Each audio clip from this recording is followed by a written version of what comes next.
We have already got a quorum. Let's call the meeting to order. Item 1 on the agenda, confirmation of minutes of the last meeting. Any proposal for amendments? No. Minutes confirmed. Item 2, information paper issued since the last meeting, just for your information. Item 3, our March regular meeting. 24th of March, same time, 10:45, only 2 items. To create a new post to the Tourism Commission, and also the implementation of the Trade Descriptions Ordinance 2012. And the administration has been asking us to convene special meetings and so on, and we've been very busy during the last 2 months, and yet they have not been able to come up with a response. That's why for the next meeting it's not going to be very long. So there are other items on the list of outstanding items for discussion in that paper. So apparently for the March meeting, the 2 items proposed by the administration wouldn't take too much time. So are there any items that members would like to propose? So please take a look and then let us know as soon as possible. All right. Because of the pressure in time, let's invite the Tourism Board to report its work to us. All right, I'll have to line up Andrew Leung, Chen Kam Lim, Yu Si Wing, and then Christopher Jiang, Gary Fan, Yu Si Wing. Which one first? So Yu Si Wing and then Gary Fan and then Tan Ka Biu and Fernando Cheung. All right, 7. Great. In that order, is that okay? All right. Well, others can join us and then let us know if they'd like to speak too. So let's invite the administration team to join us. Are you reporting your presence or you'd like to line up to speak? Fine. You'll be the last one to speak in the first round then. All right. At 8 altogether.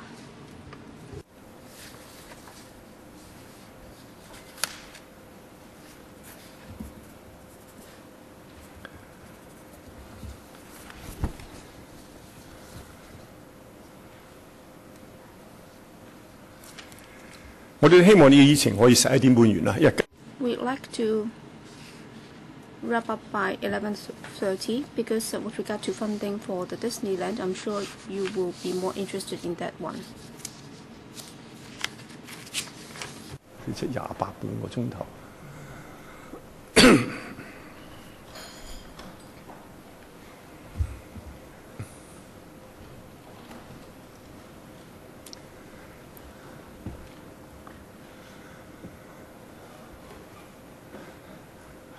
各位早晨，我唔逐一介紹。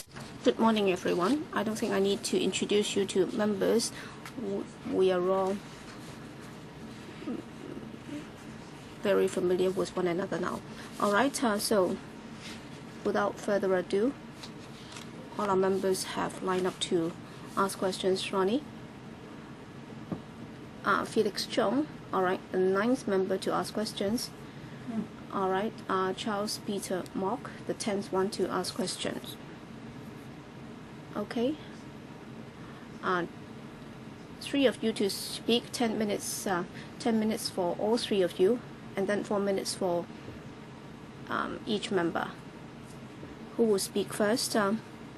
Chairman, I'll say a few words, and then I'll defer to my colleague from the Tourism Commission to report to you. So here we are to report to you on the Hong Kong Tourism Board's work plan for the next year. So that's our regular practice, and as usual, we have looked at the overall situation and the government's policy in coming up with this work plan. We have also consulted the tourism sector and the related stakeholders. So we are here to brief you on the work plan, and we would be all ears to your comments so that before finalizing its work plan, the HKTB will be able to take on board members from all the sectors concerned.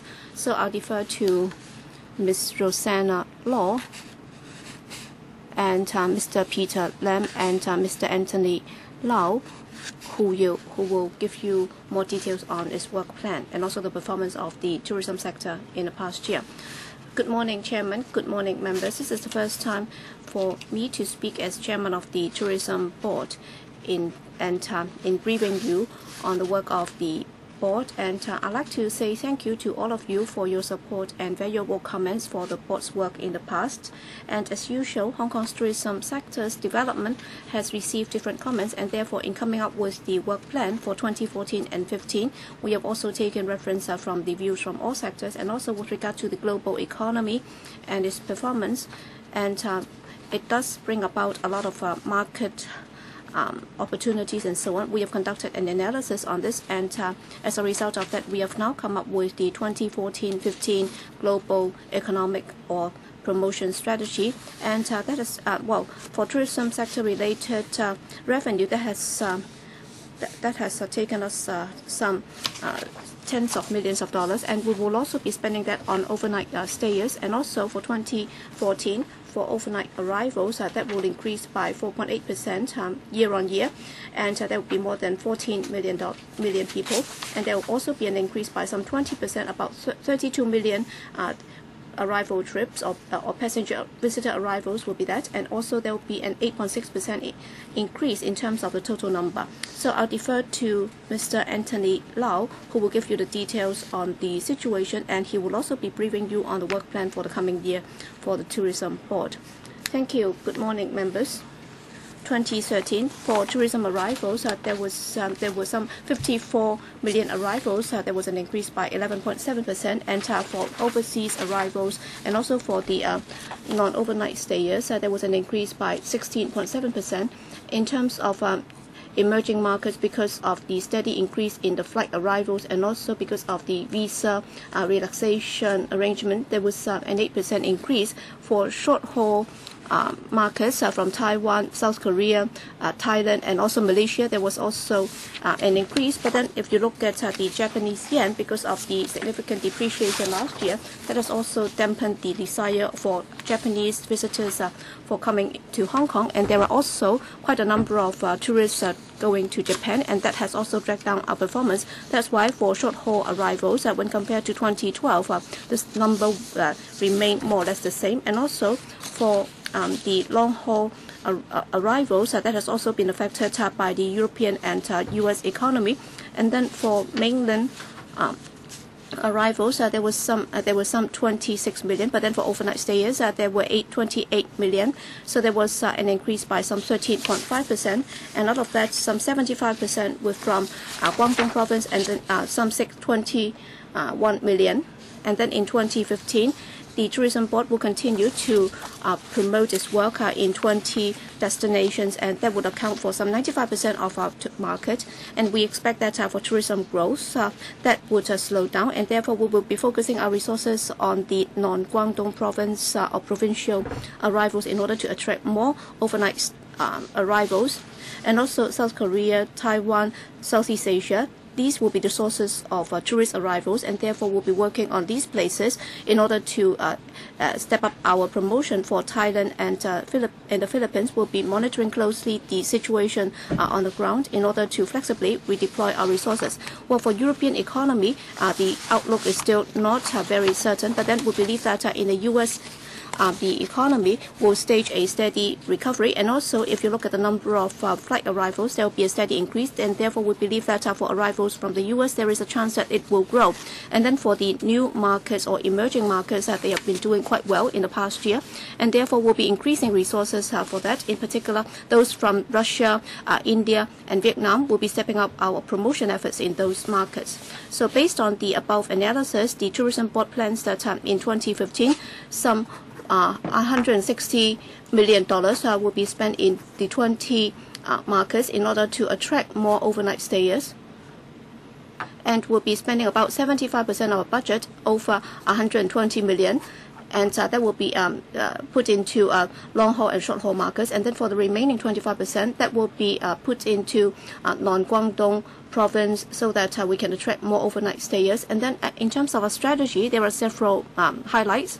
Number one, we'll be stepping up the use of digital media in order to set up this platform, so that using the internet and also social chatting platforms, will be able to attract more tourists, and then they will be able to access tourism-related information in Hong Kong more easily. And we'll also be launching a global PR campaign so that more celebrities will be invited to come to Hong Kong, and then they'll be able to experience the Hong Kong culture and different characteristics of our culture. And there are also major events. For example, in October, we will be working with related organizations and will be organizing the bicycle competition, and also major sports events and cultural events will also be held in order to highlight Hong Kong's status as the capital for major events. We will also continue to support our sector's development, and also the subvention program introduced last year would also continue, so that some itinerary with local characteristics will also be further promoted. And we will also be working with cruise terminals, and convention organizers will be working with Taiwan, Hainan, and also Japan. And we're working on the setting up of a strategic partnership program, and we will continue to work with the professional bodies and related sectors so that more convention activities can also be held in Hong Kong. So these are my highlights today. Thank you. Well, for those who just joined us, well, some of our members have already indicated that they'd like to ask questions, and for those who have not yet indicated, please let us know as soon as possible. Chen Kam Lam, Christopher Jiang, UC Wing, Tang Ka Piu, Gary Fan, Fernando Cheung, Felix Chung, Peter Charles Mock, Frankie Yik, Albert Chan, Jeffrey Lam. So a total of 13 members. 咩啊，主席？唔使，你幾時到佢啫？你入嚟佢㗎？唔緊要。When did you raise your hand? I think you should be after Albert Chan. So I'd like to be the last. Okay? 好，咁就各位。Well, we have another item on Disneyland, so I'll give each of you 4 minutes. Even if we do that, we will be overrunning. And Mr. Ronnie Tong, well, the last item will be on Lamma Island vessel collision. And because you suggested that we discuss that, well, actually, on the 24th of March, we just have 2 short items. So we will be spending a lot of time on the first 2 items today, and we may not have enough time to discuss the Lamma item. So do you agree that we'll just discuss part of that, and then we will defer part of the discussions to the next meeting? Well, I cannot do anything about it. I hope that we will have enough time to talk about the Lamma incident. Okay, so let us start right away. 4 minutes each. First, Mr. Andrew Lau. Chairman, tourism is a very important economic pillar of Hong Kong. And it has also provided a lot of jobs to the middle and lower income groups. 2 weeks ago at Canton Road, there was a demonstration, and that will frighten a lot of visitors. Now, this is against the spirits of hospitality. Now, these visitors come to Hong Kong and they are making contribution to Hong Kong's economy. The government should see that there are indeed conflicts in our community. So how can a government or the tourism board do a better job so that Hong Kong can continue to be a hospitable city? Now, of course, now you're saying that you are trying to attract more visitors from new markets, and you want to have more overnight visitors. So how are you going to do all these? Well, let me talk about the government's view first, and then I will invite the tourism board to talk about their promotional work and how they are focusing on those issues you talked about just now. We understand that, well, please pay attention to the time. Yes, we understand there are different views in our city concerning tourism. We want to promote tourism because, well, as the member said just now, tourism is bringing in a lot of profits. But with the increase in the number of tourists, we also do not want to bring about disruptions to our community or inconvenience our citizens. So we need to increase our capacity in terms of reception, for example, exploring new tourist interest points or increasing the number of hotel rooms. Other than the issue concerning hardware, as the tourism board presentation stated just now, we also want to increase other interest points for the tourists so that there can be more even distributions of tourists across the territory, because we do not want visitors to concentrate in certain parts of the city. Now, as to how to enhance our image as a tourist destination and how to enhance hospitality, maybe I can invite members of the tourism board to give you more details. Mr. Lau, as we said just now, well, 25% of our resources will be put into non-Guangdong province areas.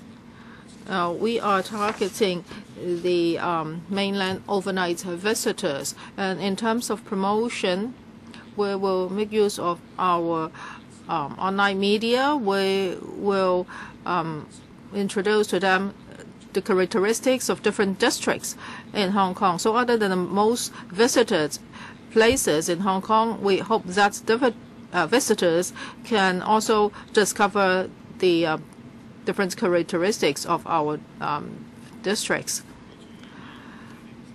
Paul, you are the last one that came in, so you are the 15th one to ask question. Thank you, Chairman. In the past decade or so, well, the individual visitors scheme has brought in a huge number of tourists to Hong Kong, and that has created numerous jobs for our grassroots, in particular in terms of service industry.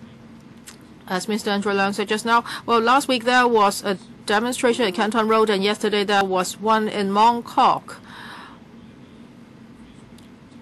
I really think that's undesirable, and that's actually an act that should be condemned. Now, we have over 50 million visitors each year, and we are trying our best to attract more visitors to Hong Kong. And how come now there are people trying to kick out the tourists? I think this is really damaging to Hong Kong, and it will smear Hong Kong's reputation as a hospitable city. This is not something we want to see. As for the TB's proposal, well, under paragraph 13, it states that the culture of hospitality would be promoted. Well, actually, that's paragraph 38. Promoting a culture of hospitality. Only one sentence is put there. So how much resources will be put into this area? How are you going to educate Hong Kong people? Well, you have made so much efforts to attract visitors. You have been staging promotional activities overseas. You are promoting Hong Kong as a shopping paradise, a cultural hub. But what has the Hong Kong government done to tell our people that we really attach a lot of importance to tourism? Now, in your budget, I don't see any resources allocated for this purpose. So how are you going to promote or educate people that we should be more hospitable? And in our shops, how are we going to treat our customers?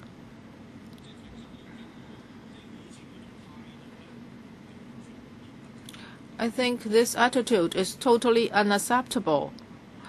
we are trying to drive out the visitors. So what can the TB do? I hope the TB can tell us more.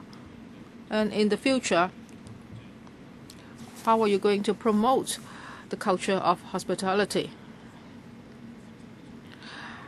Well, I think TB's duty is to promote inbound tourism to Hong Kong and overseas countries. So I wonder if they can answer this question. But let us ask Mr. Philip Yong to answer the question first.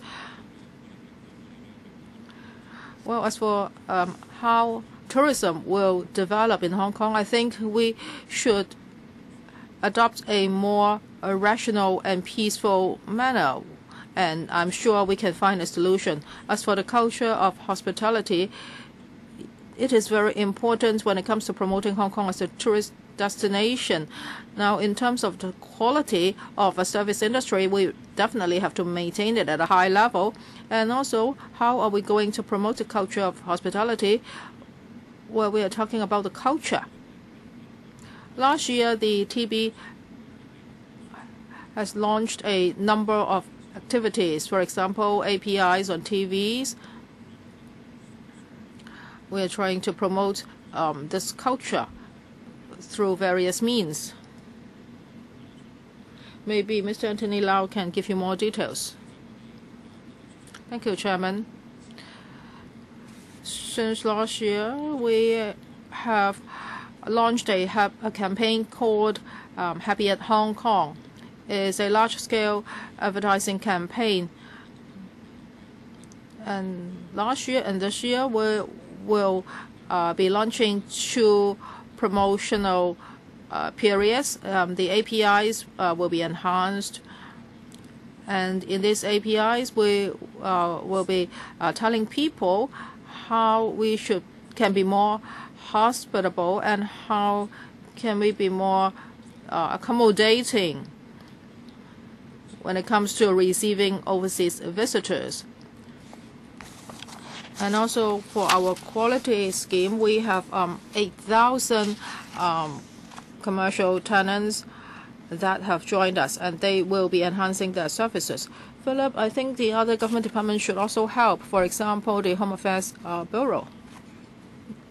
Next, Mr. Chong Wah Fong. Now, I've looked at all this information, and the TB is trying very hard to tap into new resources. However, the mainland is still the major source of visitors for Hong Kong. They have made a lot of contributions to Hong Kong's GDP and tourism industry. However, it is regrettable that in the past few weeks, there have been rallies and demonstrations against mainland visitors. There was this anti-locust movement, and yesterday, Hong Kong people were pulling their trolleys around in Mong Kok. So, has an investigation been done by the TB for this kind of act? Has it seriously damaged the image of Hong Kong as a tourist destination? And also, what kind of remedies do you have in place?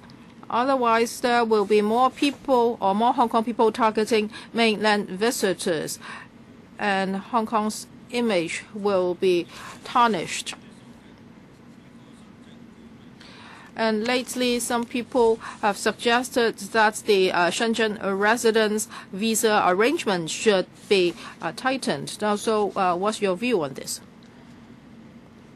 TB, maybe I can answer this question. Yes, Peter? Just now, Mr. Chung asked several questions. Actually, for yesterday's events, of yesterday's action, while you may have seen it on TV, it didn't affect the visitors, but it affected the shops. Many shops had to close early because of the demonstration. So on the whole, it will have an impact on Hong Kong's economy. And actually, Hong Kong people are being inconvenienced, not mainland visitors. And the retail industry in Hong Kong is seriously affected. I think in the long run, this will be a major problem. As for visa application, I think now it's frozen, so there will not be any expansion in the near future. Any other follow-up questions? Thank you. Next, Mr. Yu Siwing. Well, last week, there was a demonstration at Canton Road, and the demonstrators were swearing at mainland visitors, and that really has tarnished the image of Hong Kong. And other than condemning that, I urge the government to come up with measures so as to stop this from happening further. And I have two questions. First, in accordance with TB's projection, 2,700 new hotel rooms will be provided in this year. But that is far lower than the annual increase. This year, is 6% and last year is 8%. And by 2017, we will have a total supply of 84,000 hotel rooms. So if this year we will have 2,700 new hotel rooms, then in the coming 2 years, the government will have a hard work to do by supplying so many rooms. So by 2017, how can you reach your target of hotel room supply? And now we see that the percentage of mainland visitors is much higher than visitors from other countries. And the TB is trying to promote tourism in other countries, for example, Russia, India. There will be many promotional campaigns. And also for one-trip multi-destination arrangements, you have been promoting that for several years, but I haven't seen much improvement. Because, well, when visitors come to Hong Kong, if they want to visit the mainland and Macau, it's very inconvenient for them. Some of the visitors have to wait for 2 hours before they can cross the border. So that will seriously affect our one-trip multi-destination arrangement. So do you have measures to improve the situation? Now, for our Russian, Vietnamese, and other tourists, would there be a better arrangement for them? Well, for hotel supply, while we try to further expand our capacity in receiving more tourists, we will have to step up our work. In 2008, we have about 54,000 hotel rooms, and then by the end of last year, 2013, we're talking about some 70,000. So there was an increase by some 16,000. It's quite a significant rise.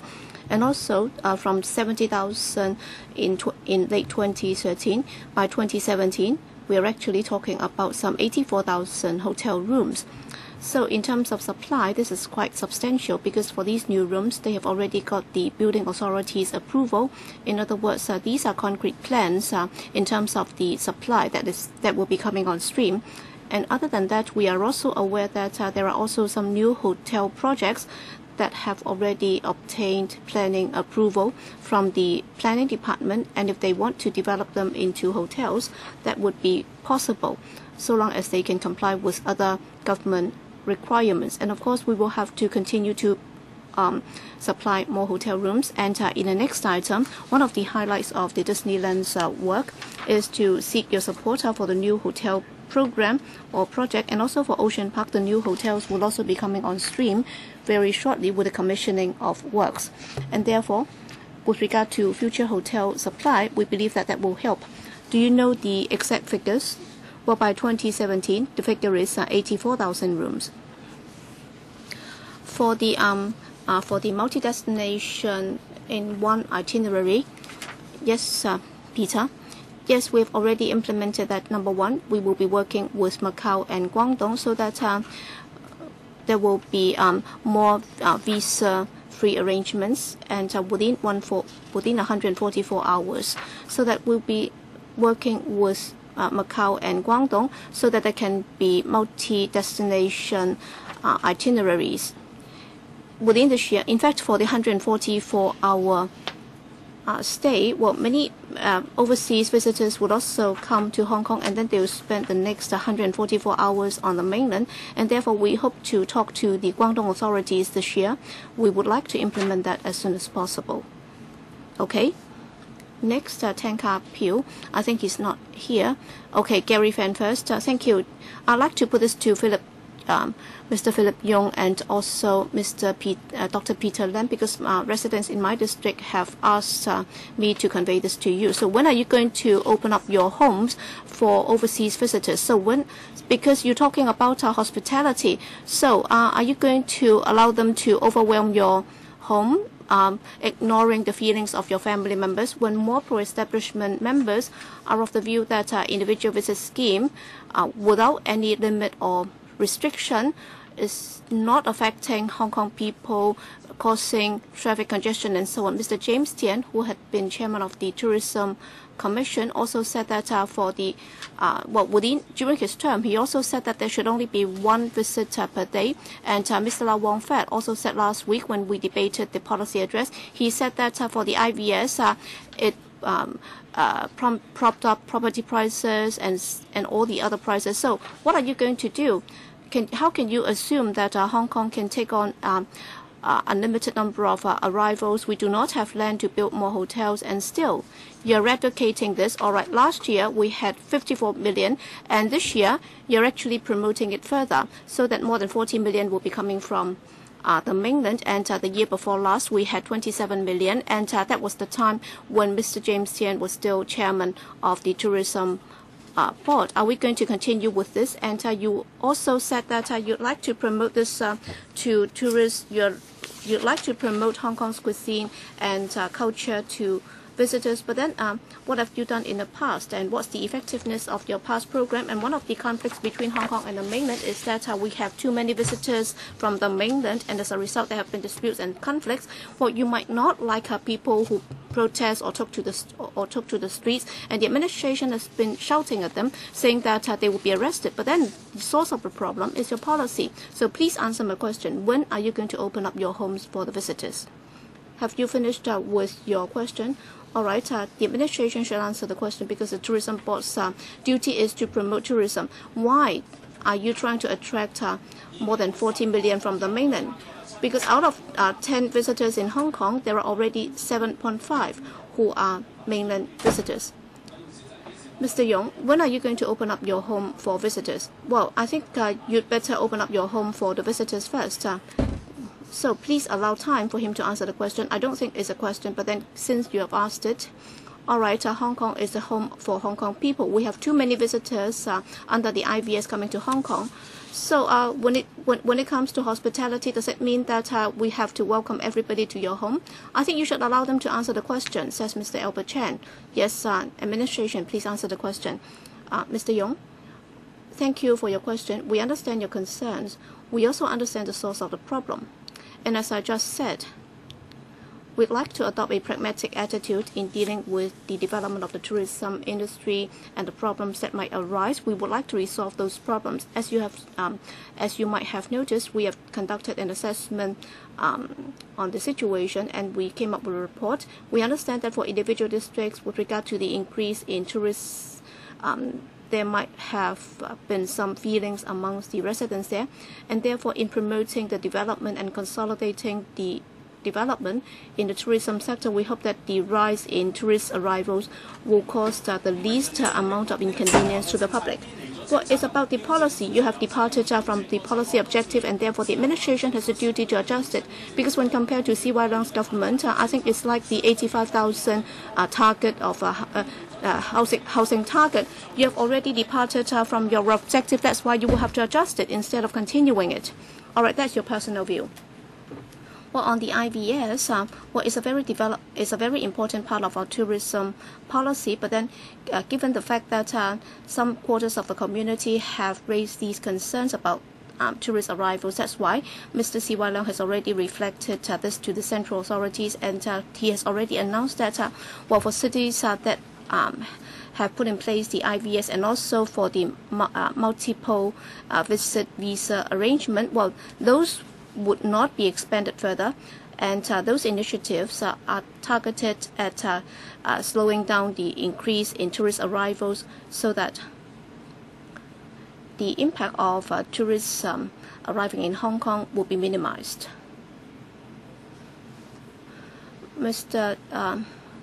All right, I'm the chairman of the tourism board. That's why I'm not going to open up my home to the tourists. But then you're trying to make money, and you're actually affecting the well-being of Hong Kong people. We are actually overloaded and overburdened.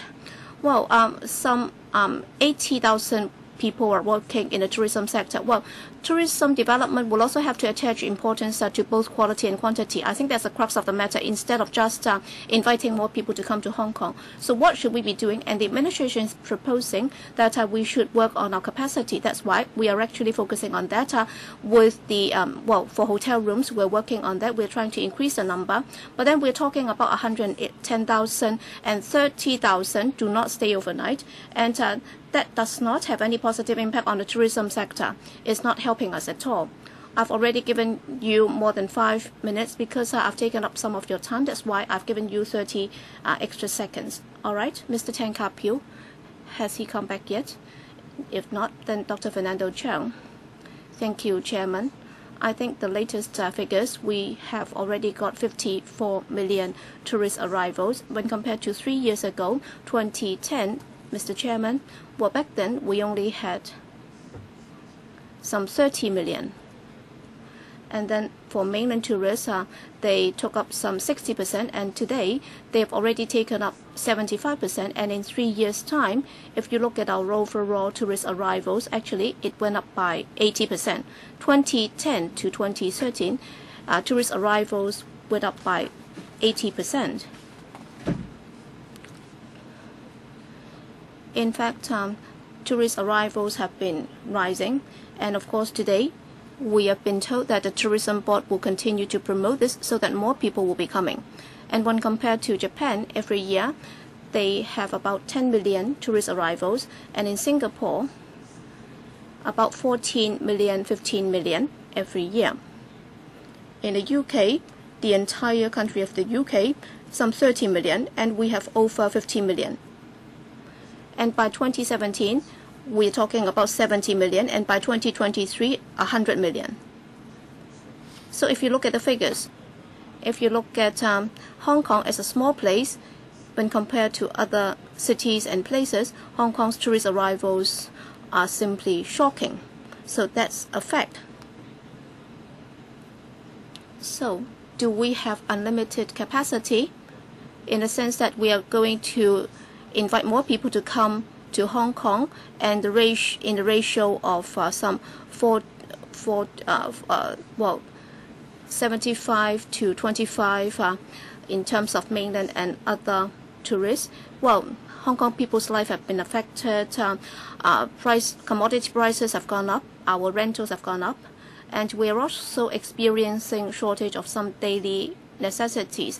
We no longer have small shops catering for the daily needs of the residents, and we only have shopping centers and chain stores and so on. And tourism sector has only accounted for some 4% of our GDP. Yes, that might have increased job opportunities, but then where has the money gone? They have gone to the grassroots.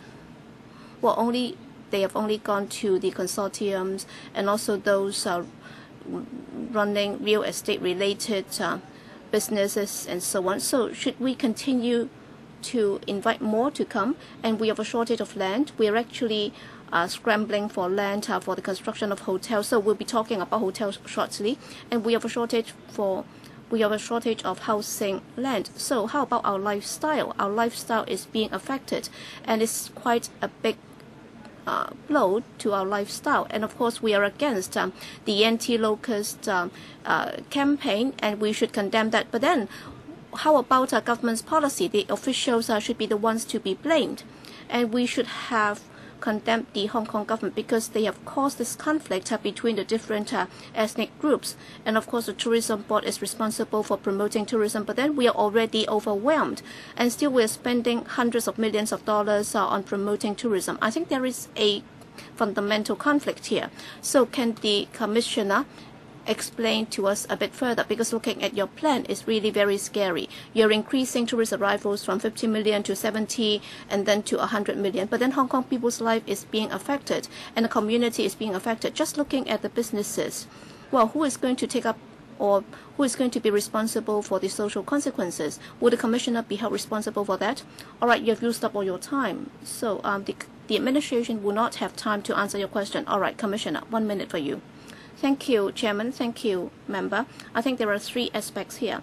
Number 1, we know that relying solely on the hardware will not be able to increase our capacity in receiving more tourist arrivals. That's why we are focusing on the different districts and also the tourist attractions, and we encourage the sector to develop more different or diversified itineraries so that there will be more overnight visitors. And also in terms of our promotion highlights, we will not just be focusing on increasing tourist arrivals. In fact, the tourism board will be looking at high spending visitors that would be more healthy for the tourism sector in the long run, and also on the actual number of tourist arrivals. It might change. Well, during the past few years, yes, the number went up very rapidly, but then if you look further back in 2008 and 2009, because of the prevailing economy and also because of the swine flu, during those 2 years, actually, the number of tourist arrivals went up very slowly. So on the one hand, we have to increase our capacity, and number 2, we also have to monitor closely the tourism market and also the changes in the market. Members, I noticed that members have a lot of views on this, and we only have about 10 more minutes to go, and we have 8 more members who would like to ask questions. This is difficult for me. All right. If we continue like that, we can only wrap up by 12 noon, and then we will have to move on to discuss the Disneyland item. So how about the Llama Island incident? So Mr. Ronnie Tong, can we include that in our March meeting? Because this is an update, and we can always ask them to update us anytime we like. Because for the 2 items under discussion today, they are raw hot topics. Yes, I agree to your arrangements. The Llama incident discussion should be deferred to the next meeting. Yes, I also agree. Yes, I've been waiting for the discussion of this item because I want to tell the director that there is a miscommunication between the director and the industry. Mr. Ronnie Tong, of course, I would have to look at the views of other members. However, today is the last day that the director of Marine will be here because he will be posted to another department. Chairman, I do not know if he can attend the next meeting to answer questions. Well, we will make the request and see if procedure-wise, if that's possible. Because for the next meeting, I think there will be a new director of Marine. Okay, let us continue. Mr. Chung Kwok-Pan, I have several questions. Just now, the TV mentioned that there are not enough hotel rooms and there will be more new hotels. And lately, Mr. Chairman said that if there are sites available, they will be developed for housing, not for hotels. And also for enhancing our image, I think promoting our cruise terminal is very important. But lately, we have seen an accident that is visitors are occupying a cruise. And some cruise companies, because of this incident, they may reconsider their business arrangements, and Hong Kong may not be considered as a mother port. And also under paragraph 22, you say that the Guangzhou-Shenzhen Hong Kong Express Rail Link will be completed in 2015-16, and the Hong Kong-Zhuhai-Macau Bridge will be completed in 2016, and that will bring in more tourists. So what are you going to do? Philip? Yes, 3 questions.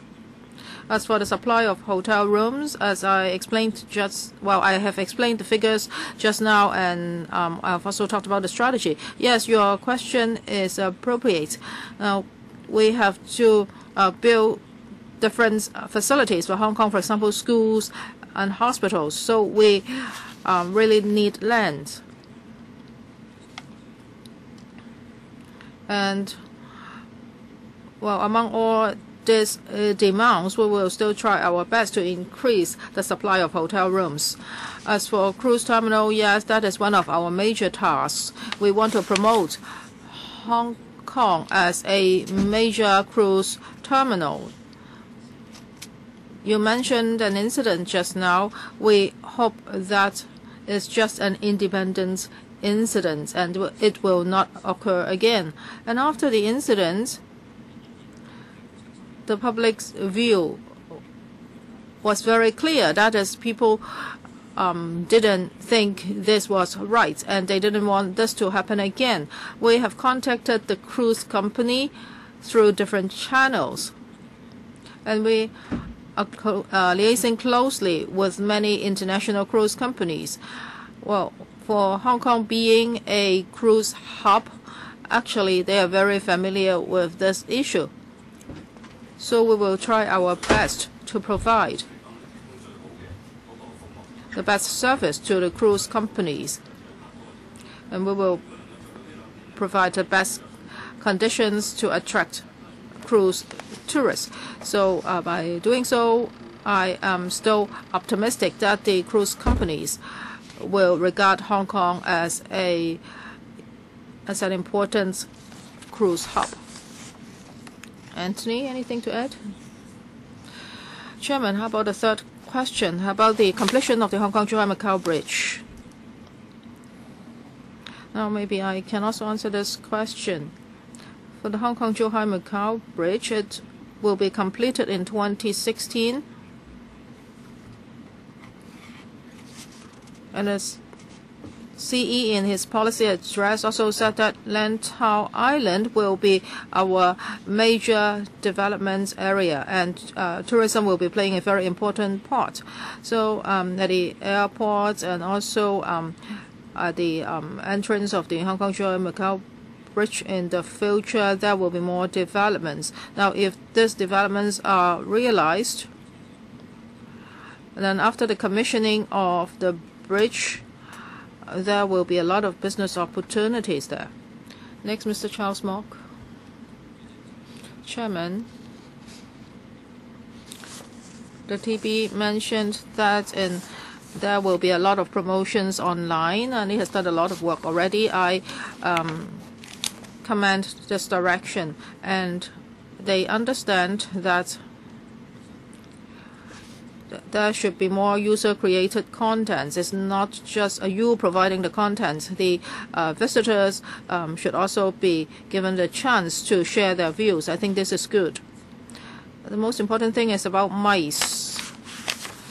That's under paragraph 56. You say that, well, under A, smaller scales events will be invited to Hong Kong, and under B, you say that you will be promoting the advantages of Hong Kong for large-scale conferences. Actually, in this area, we are losing out to Singapore. Now, you will be promoting our advantages. I don't think we have many advantages. That's really a problem. Yes, we still have some attractiveness. We have done something to attract people to come to Hong Kong for MICE. Now, for example, large-scale meetings with 2,000 to 3,000 participants. For some ID companies overseas would really like to come. We have been talking to them for 5 or 6 years, but it's very difficult for them to get a slot because we only have the Convention and Exhibition Center. If you want them to go to the Asia World Expo, it's not only that it's remote, but it's also not a good place for conferences. Yes, we have very good exhibition facilities, but we do not have good conference facilities. And there is not any planning for new facilities of this kind in the urban areas. Now, you will not be expanding the CEC because that is not under your jurisdiction. So I would like to ask the government Well, that's not under the TB's jurisdiction. So I would like to ask the government for the expansion of this CEC. I think now we haven't heard anything new about it. So we're not going to do anything about our convention facilities.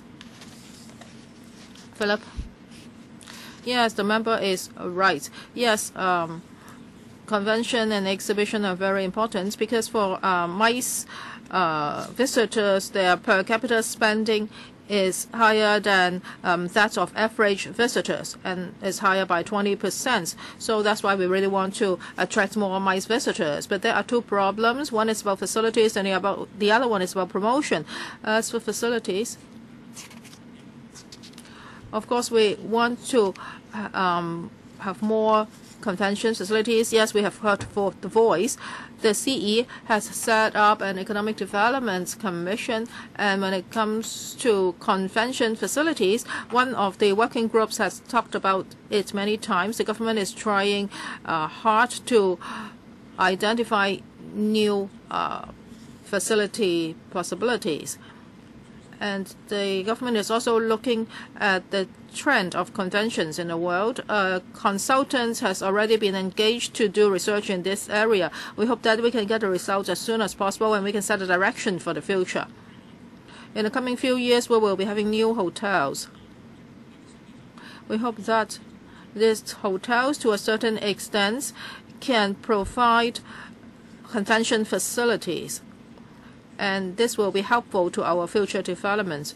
And also, thirdly, the TB has made a lot of effort to develop Lantau. That is a new MICE destination outside the urban areas. The TB does not have the money to build facilities.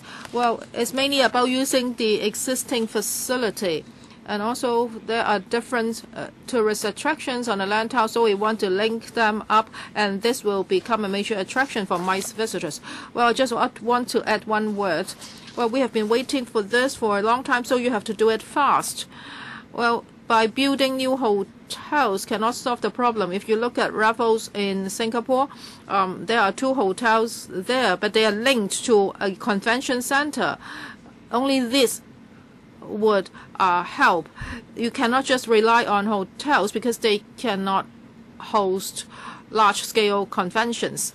But actually, it's very difficult because for large-scale conventions, well, for the people they come to Hong Kong, well, they will spend a lot of money. So they have to plan several years ahead. So we really hope that the government can face this issue squarely. Yes, you have to expand the facilities. Now, if you cannot accommodate large-scale conventions, it's a problem. Yes, we've heard the view.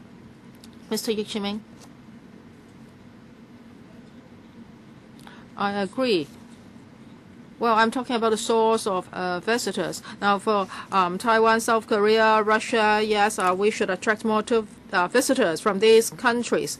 Now, if you go to Europe, if you look at the GCC countries and Russia, well, they are high-spending visitors. So you are planning to attract visitors from these countries. I hope you can make more effort.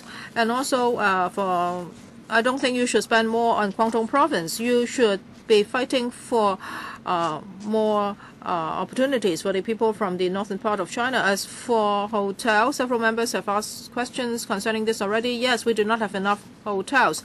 I have some relatives who come to Hong Kong, but there's no hotel rooms, and they had to stay in guest house, and they complain to me. They say that this guest house facilities were really poor, and the toilet is extremely small. And also, Mr. Chung Kwok-pan asked another question about cruise terminal. So, are there cruise companies that are interested in making Hong Kong its mother ports? And also, you say that pro-establishment parties support that the individual visitor scheme be enhanced. Well, without RVS, I'm not I'm sure that Hong Kong's economy would not be as good as today's, but there are indeed practical problems. I hope that the government will solve these problems. Different political parties have given you different views, so the government should launch measures as soon as possible to ease the situation. 3 questions. With regard to cruise, last year the Kai Tak cruise terminal was commissioned, and we saw that cruise companies have been more interested in Hong Kong. And in 2014, well, there will be more cruise ships visiting Hong Kong. Some of the cruise companies will be using Hong Kong as a mother port. Some other will be using it as a transit port. And this year, the number will be increased to at least 50. So we think that the Kai Tak terminal, cruise terminal, is really playing a very important role in Hong Kong's tourism industry.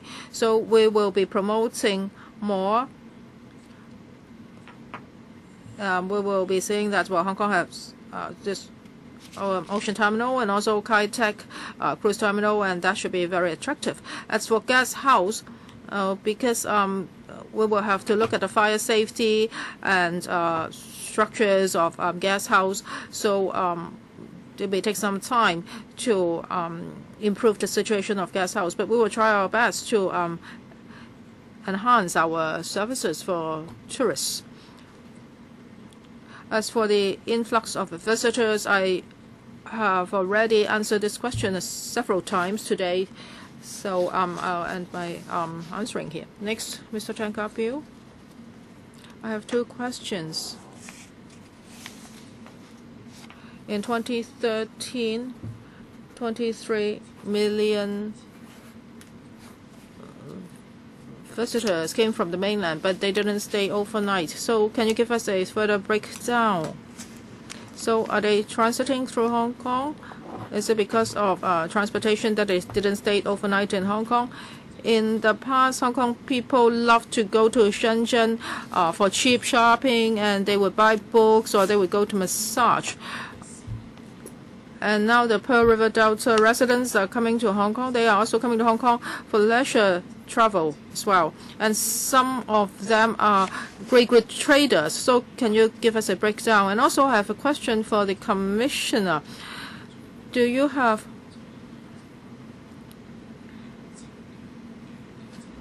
the power to implement this strategy, that is to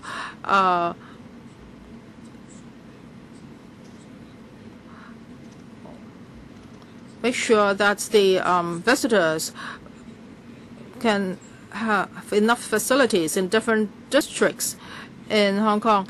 I think the TB is working very hard, because for the districts council meetings, they would always attend. Well, do you have the power to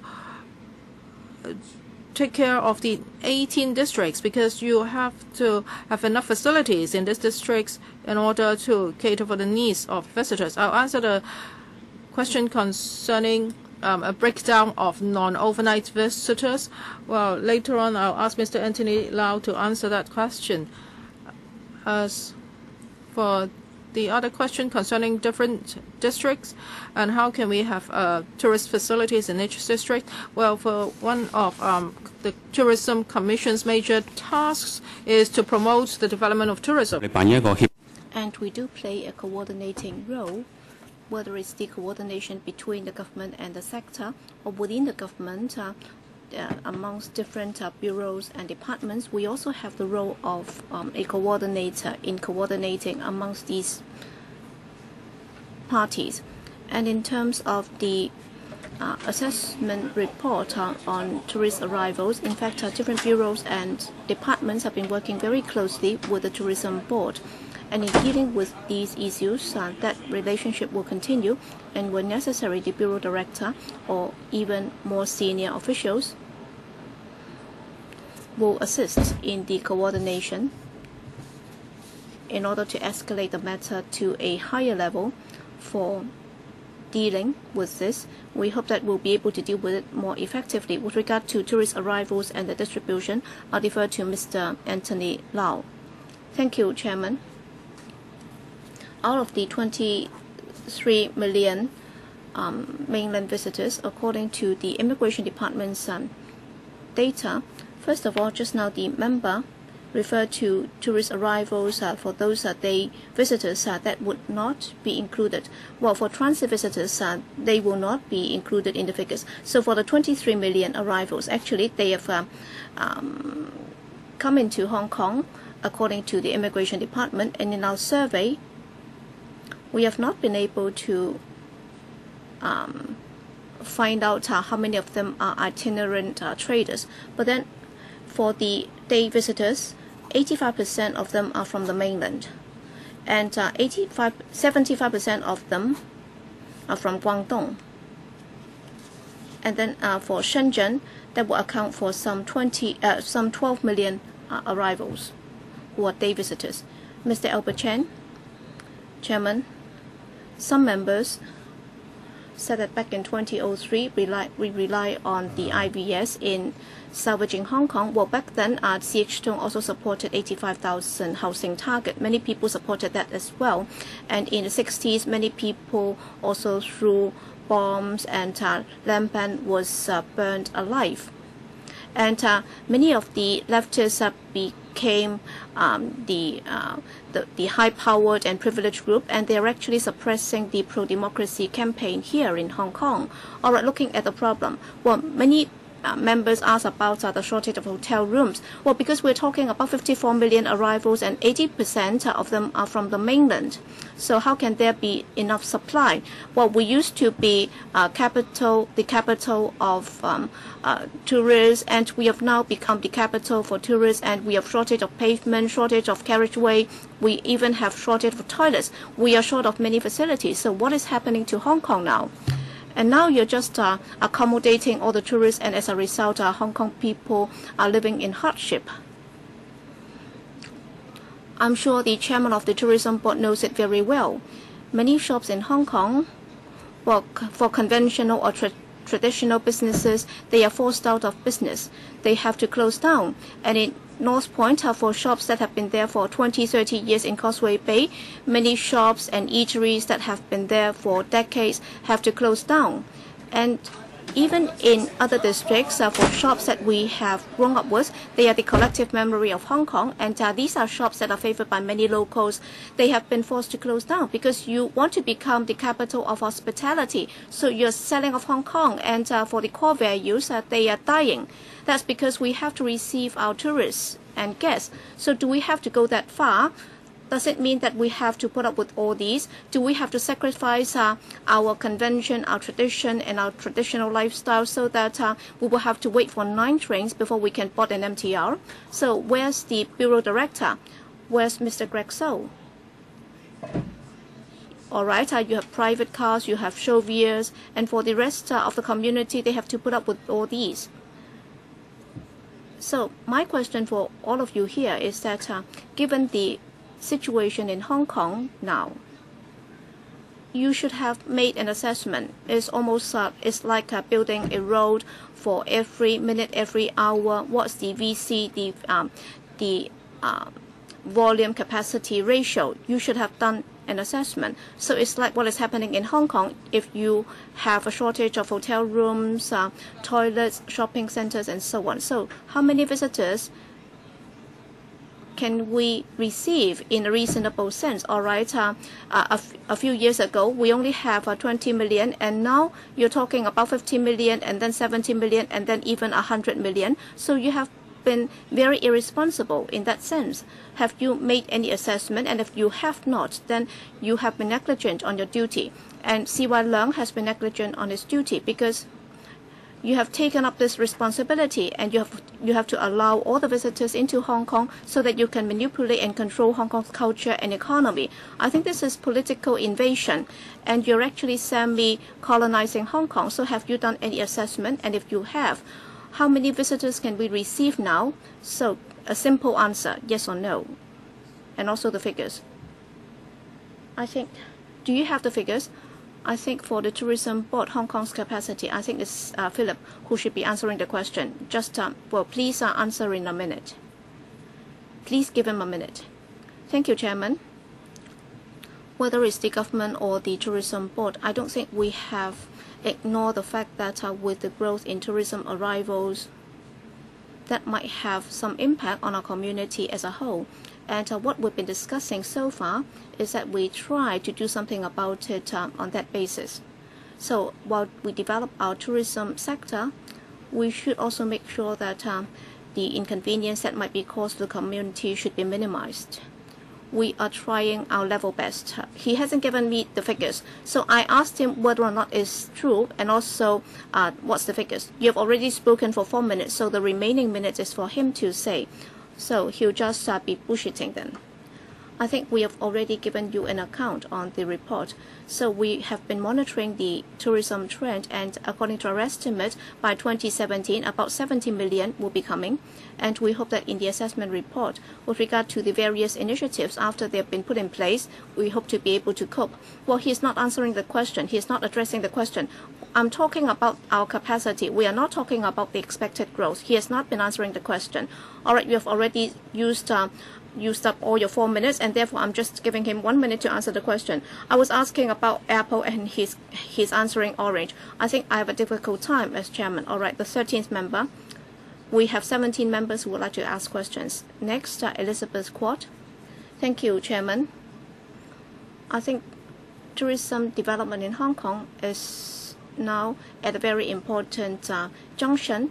Yes, we all understand that it's a very important pillar in our economy. It has created a large number of jobs. We are not in a position to chase away tourists, or else many people will lose their jobs. But then, while tourists are concentrating in some districts, for example, in the North District, in their spending or engaging in various activities, that has given rise to a lot of conflicts. Recently, some radicals have also organized very rude movements, and that has affected Hong Kong's image, and they are actually chasing away tourists. So the problems that we are facing are multi-pronged, and today, from what I've heard so far, if you look at their reply, they have not been able to give us very concrete replies. I haven't got any concrete plans in place to resolve the difficulties that we are facing. For example, for day visitors, how are we going to diversify them? And how about the multiple entry visa? And also for people who just come in to buy the daily necessities from Shenzhen. We talk about the shopping center to the south of Lok Ma Chau. We also should have the industry and trade fair like we used to have. But then we haven't heard from the administration as to what it is going to do. And it has not responded fully to this. And we are also facing a lot of competition elsewhere. So in other places, they have not restricted the number of cities that would allow visitors to go to these countries. So for overnight stayers or overnight visitors, how can we encourage more tourists to stay overnight? We do not have many facilities. For example, we are talking about some 84,000 rooms by 2017. We also have a shortage of MICE or convention facilities. We also talk about increasing the number of cultural facilities and so on, but then the administration does not have a timetable on implementing them. Well, for overseas visitors, they'd like to go to different places for their culture. For example, in Hong Kong, Cantonese opera has been developing very well, but then we have never seized the opportunity in attracting more tourist arrivals to stay for one more night in order to go to a Cantonese opera show.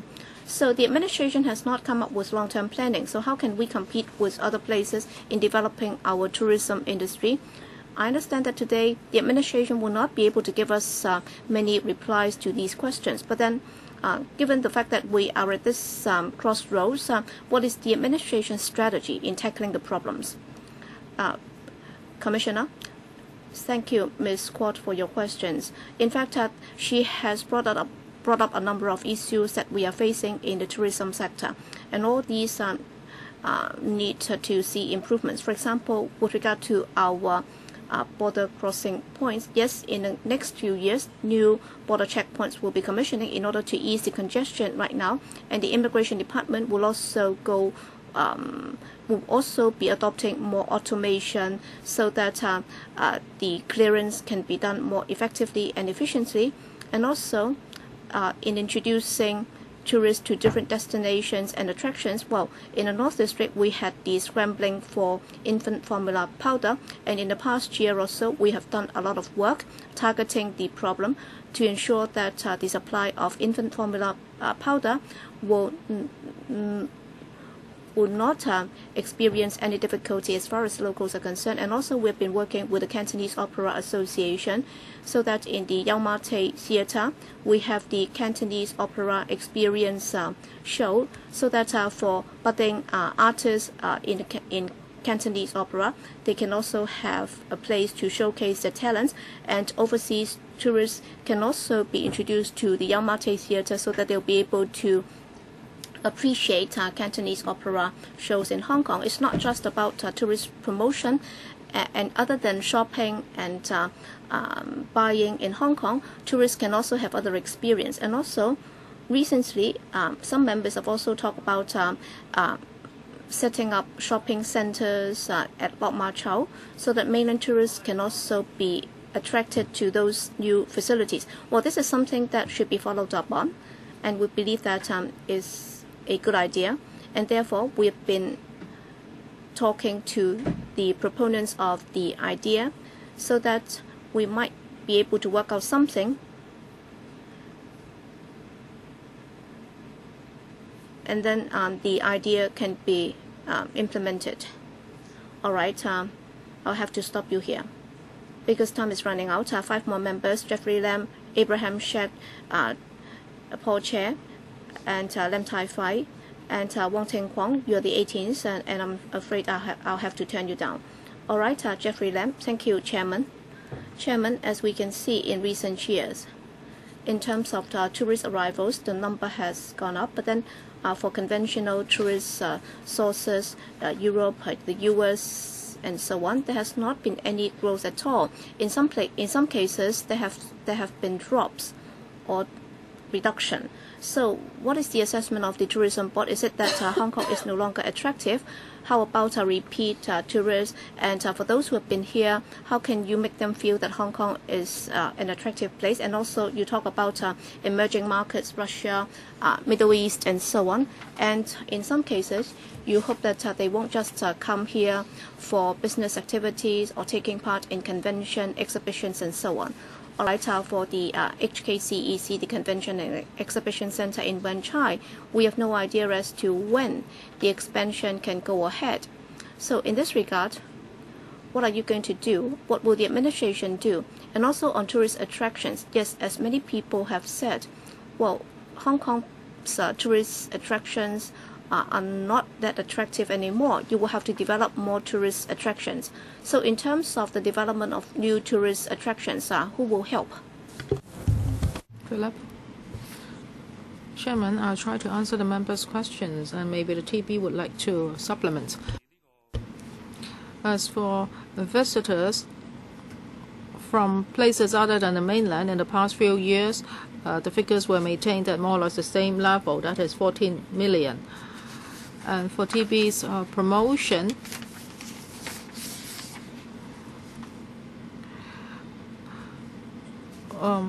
we hope that this figure can be maintained stably so as to ensure that we do not put all the eggs in one basket. And also for Kai Tak and Lantau Islands, there will be new tourist attractions. So with regard to promotion, maybe the TB would like to supplement. Thank you, Mr. Lau. Well, for overseas markets, in the past few years, we have maintained our promotional efforts, including new markets. Well, for new markets, in the past few years, the growth has been quite good. Last year, the growth rate was 8%. In particular, Russia and India, our performance has been quite well. As for traditional overseas markets, well, there have been different factors. For example, in the past 5 years, we've seen a number of factors. For example, lately, take Japan as an example, because the Japanese currency, the exchange rate has dropped. So that's why there has been a serious drop in visitors from Japan. As for other markets, for example, Southeast Asia or Korea, there have been increases, but such an increase was unable to make up the loss in Japanese visitors. As for U.S. and Europe, because their economy has been in the doldrums in the past few years, so that's why there have been drops. But I'm confident that these markets will resume now, because the economy is recovering and there will be more flight capacities. So now we are trying to nurture new markets as well. So how about the increase in tourist attractions? Well, don't just concentrate in Tsim Sha Tsui, Central and Mong Kok. So what plans do you have in this regard? Peter? Oh, I'm sorry, Peter, you don't want to speak? Okay, Philip? Well, Lantau will be a future tourist attraction, and this is not a traditional tourist area. Well, when we explore, well, we will try our best to explore more new tourist attractions. Mr. Abraham Sheikh, I'm not a member of this panel. Thank you. I come here today because I want to tell you my personal opinions. First of all, I support this new budget of the Hong Kong Tourism Board. Now, because we have a significant increase in visitors, well, I think we also need to go to new markets, for example, India, Russia.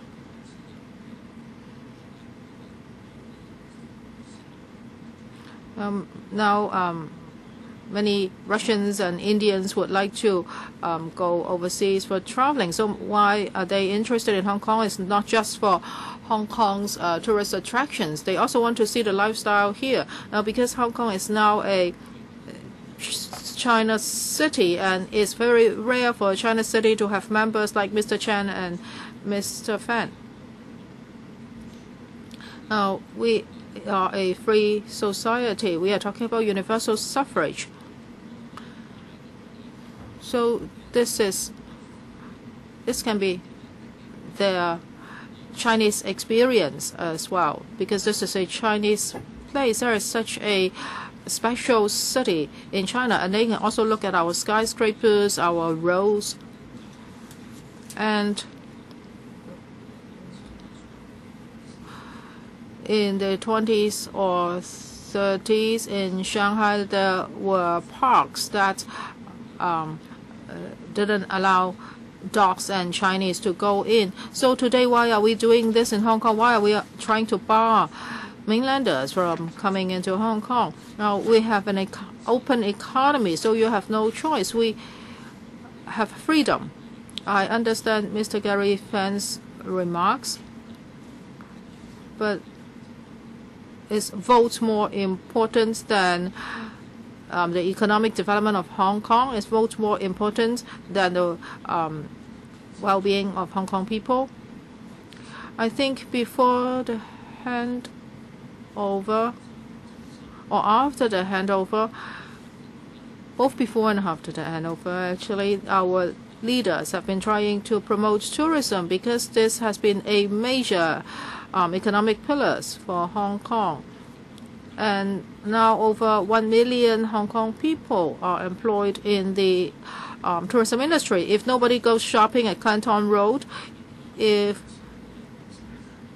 Shangshui is to be returned to the old state, just a village town, would anybody like to see that? Well, take a look at Macau. During the Chinese New Year, they also had to implement crowd control at the main roads. So did the Macanese complain? So you really cannot stop visitors from coming. You are saying that it will be increased to 23 million. Well, why are so many mainlanders coming to Hong Kong?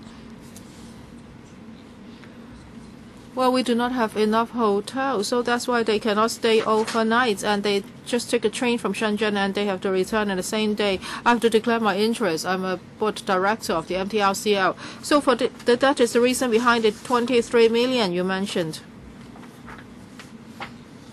So we hope that Hong Kong can really develop. We do not have manufacturing industry now, so we really have to rely on financial services and tourism. If we do not do this, then Hong Kong's future will be significantly impacted on.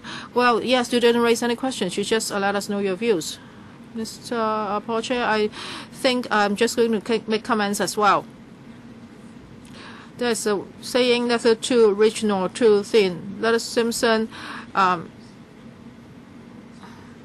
said that. Well, I think for tourism is a happy problem, never too thick or too thin. Well, as we witnessed just now, no matter whether it's inside this council or outside the council, there are now more radical voices because Hong Kong is really overcrowded. It's inundated with visitors. So I think the government still is not facing this problem squarely. And let us look at the TB's ordinance, that is CAP 302. It says it will go to all parts of the world to promote tourism, but it seems that now it has to inhibit tourism. Well, actually, there are many problems. It is not just about tourism itself. Hong Kong is a city at the edge of China and it's a major exporting port, and Hong Kong's tax is much lower. Hong Kong has a good rule of law. Well, Hong Kong is not just a tourist city, it's a shopping paradise. Now people can come to Hong Kong to buy high quality goods at reasonable price. Now, the Pan-Democrats have been emphasizing human rights. And if you stop mainlanders from coming to Hong Kong, this is against human rights. There should not be any limitation, in fact. And there, of course, should not be any discrimination. But some people say something and do the other things. Of course, this happens all the time. Now, if Hong Kong is a restaurant or a shop, if we have too many customers, what should we do? Of course, some people will stand at the front door and try to kick people out or chase people away. So, but you can do other things. For example, you can do takeaway business, and you can, for example, Yongke restaurants now provide takeaway service. So you can come up with a lot of methods. But what is Hong Kong doing? It seems that the government is still not facing this problem proactively. Now, today we are asking TB questions. I think TB, well, these problems should not be handled by the tourism board because it's supposed to promote tourism. So I think more senior government officials should be handling this. With the commissioning of the Hong Kong-Zhuhai-Macau Bridge and the XRL, what will happen? Now, what is meant by 1 hour travel distance? They can always come to Hong Kong in a very short time to shop, but we think that they are superfluous visitors, and some people even regard them as locusts. Now, this is really contradictory to our policy.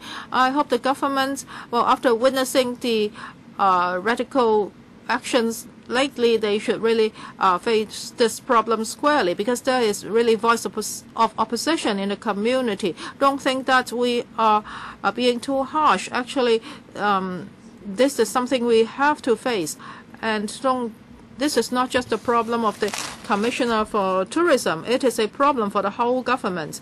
That is, Hong Kong isn't just a tourist city.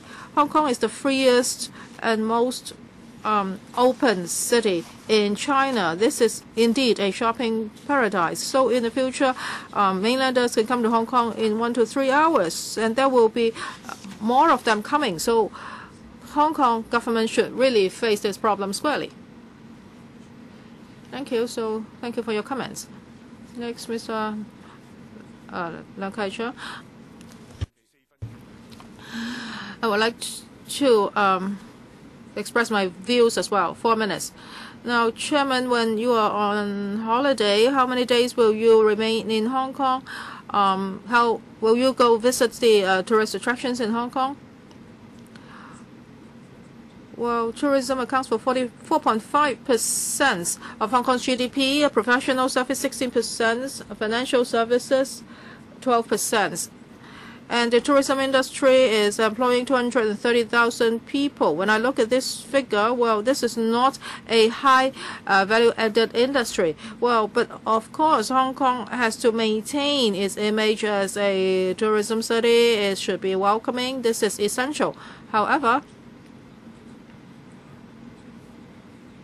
if we look at our economic structure, there are many industries that do not have enough practitioners.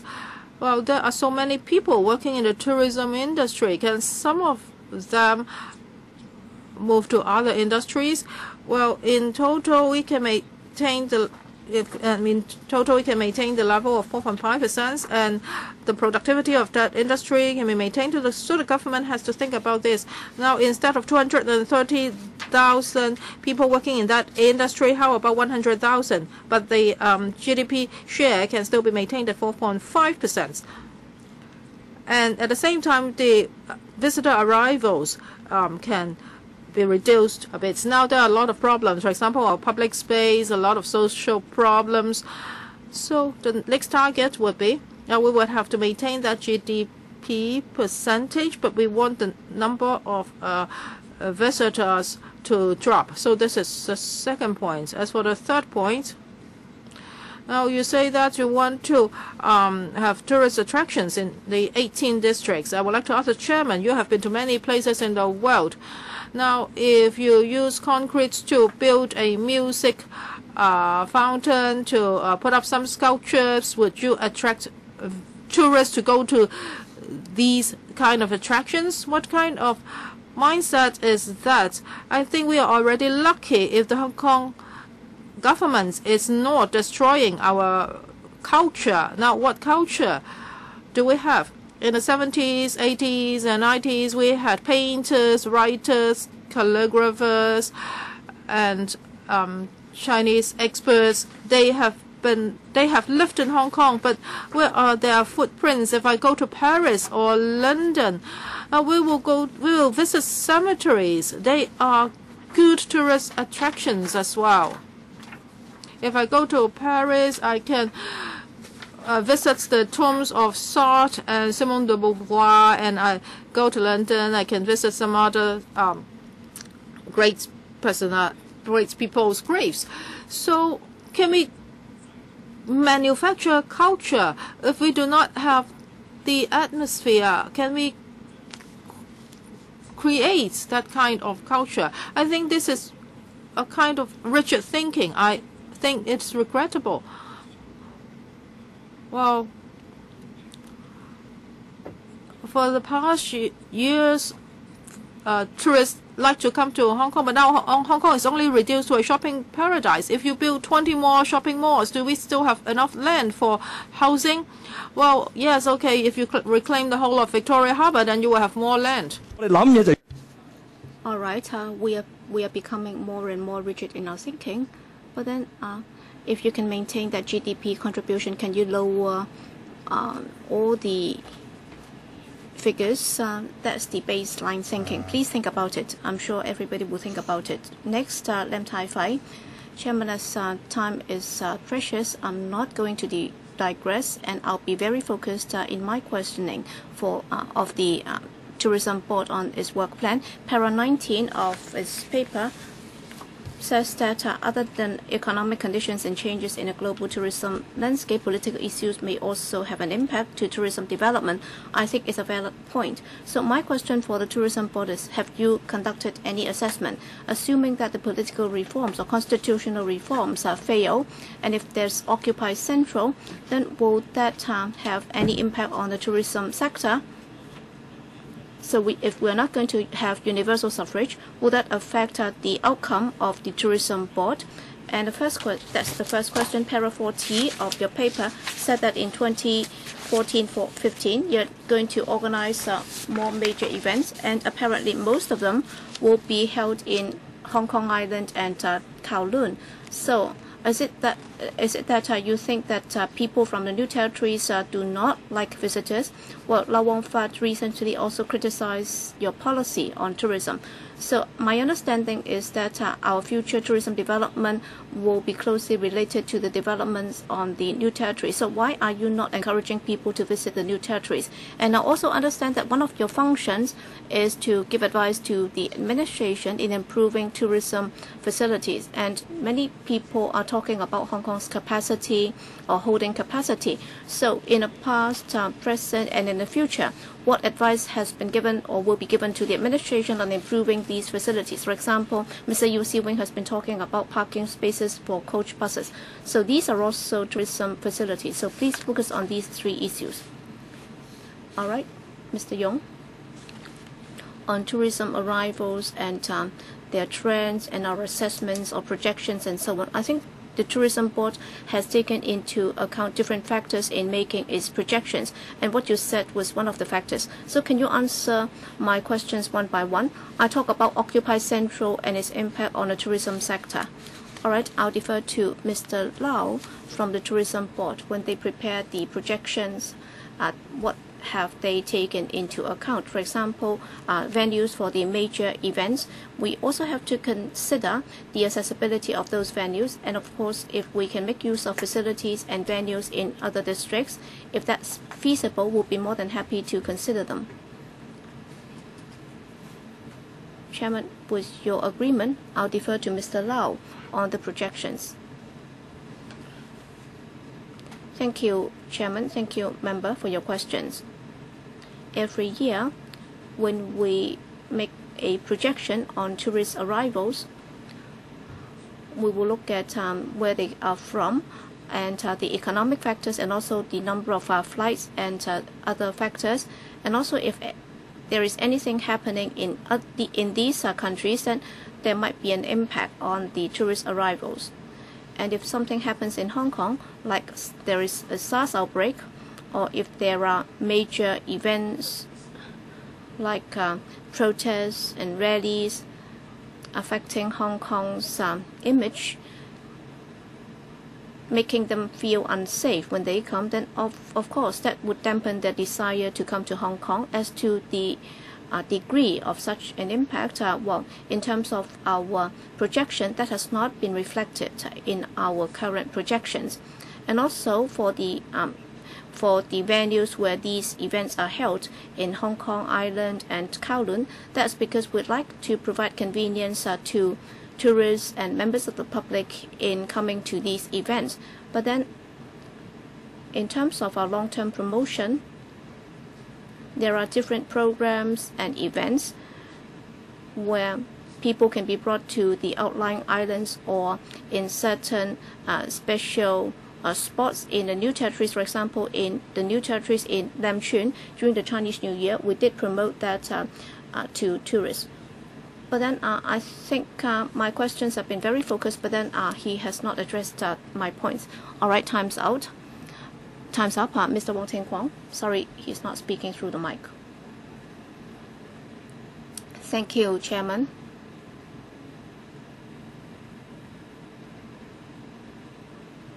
Well, for mainland compatriots coming to Hong Kong, the pattern has changed somewhat when compared to the past. Many of them are coming here for shopping. And when they shop, they are not just buying luxurious goods. Some of them are actually buying daily necessities, and therefore the administration must really do something about it.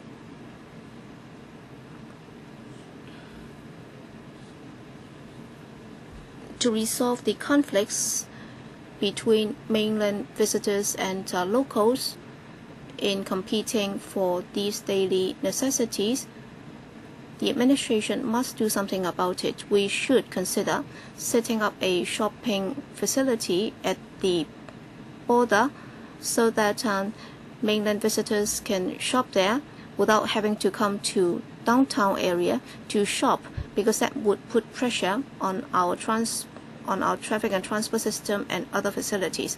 So what is the thinking of the administration? What's your stance on this? Can you share that thought with us? Have you got any idea in the pipeline?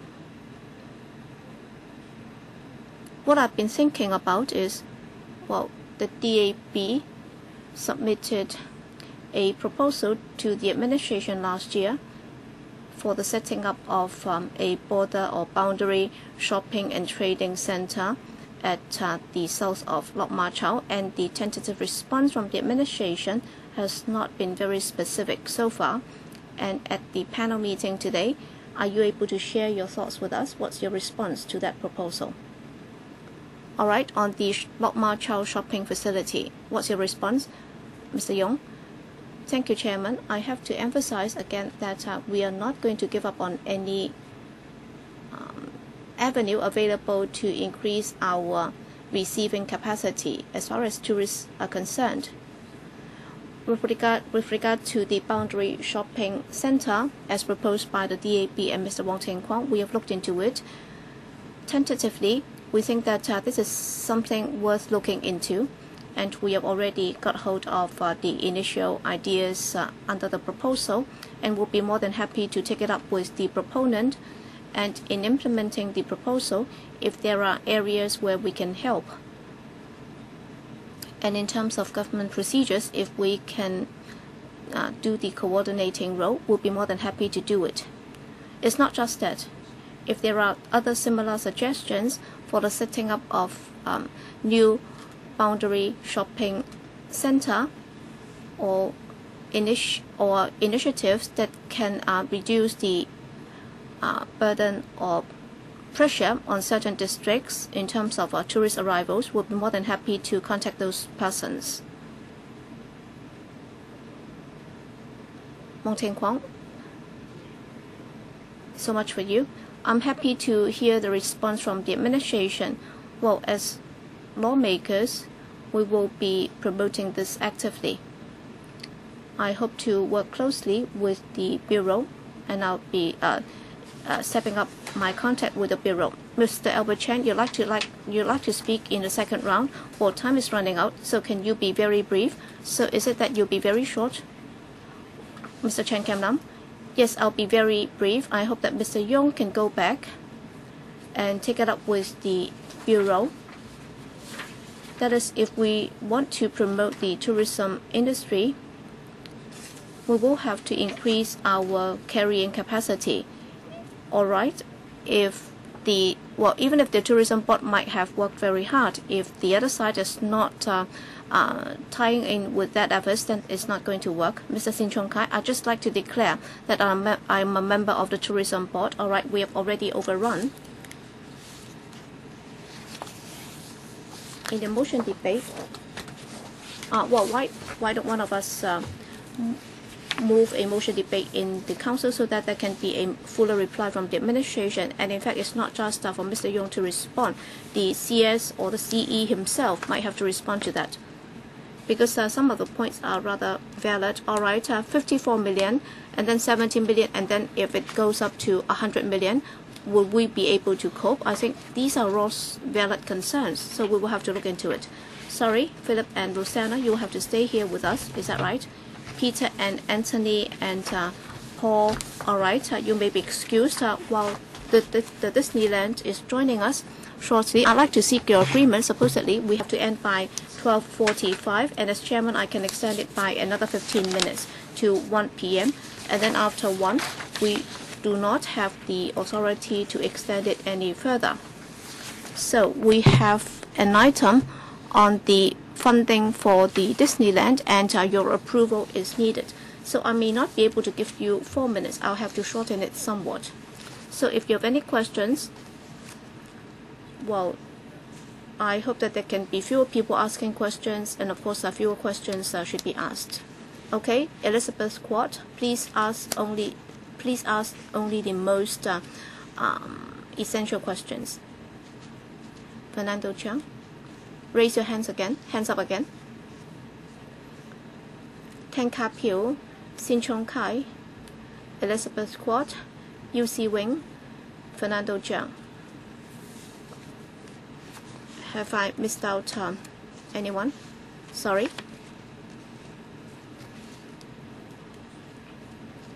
How about the llama incident? Well, we have dealt with that already. My apologies. I have to explain a bit on that because I already noticed that we might not have enough time for that. That's why I sought members' agreement to defer it to our March meeting because we only had 2 items for that meeting. So I think we can defer the lemma item to the next meeting in March. All right, both Andrews. We have to wrap up by 1, so please be brief. Chairman, members, we submitted a paper updating on the operation of the Hong Kong Disneyland and its financial performance, and also the proposal to build a 3rd hotel. And the administration is happy to see that in recent years there have been steady improvements, and in terms of arrivals of visitors, that went up by some 10%, and in terms of its revenue, it went up to some $242 million. And given the increasing competition from other attractions, the Disneyland will have to increase its capacity and ability to take on more visitors. And if you look at the 2 hotels, the utilization rate has been very high. That's why it's proposing to build a 3rd hotel in order to meet market demand. And the new hotel would also be able to increase its attractiveness so that more visitors can be attracted to the theme park.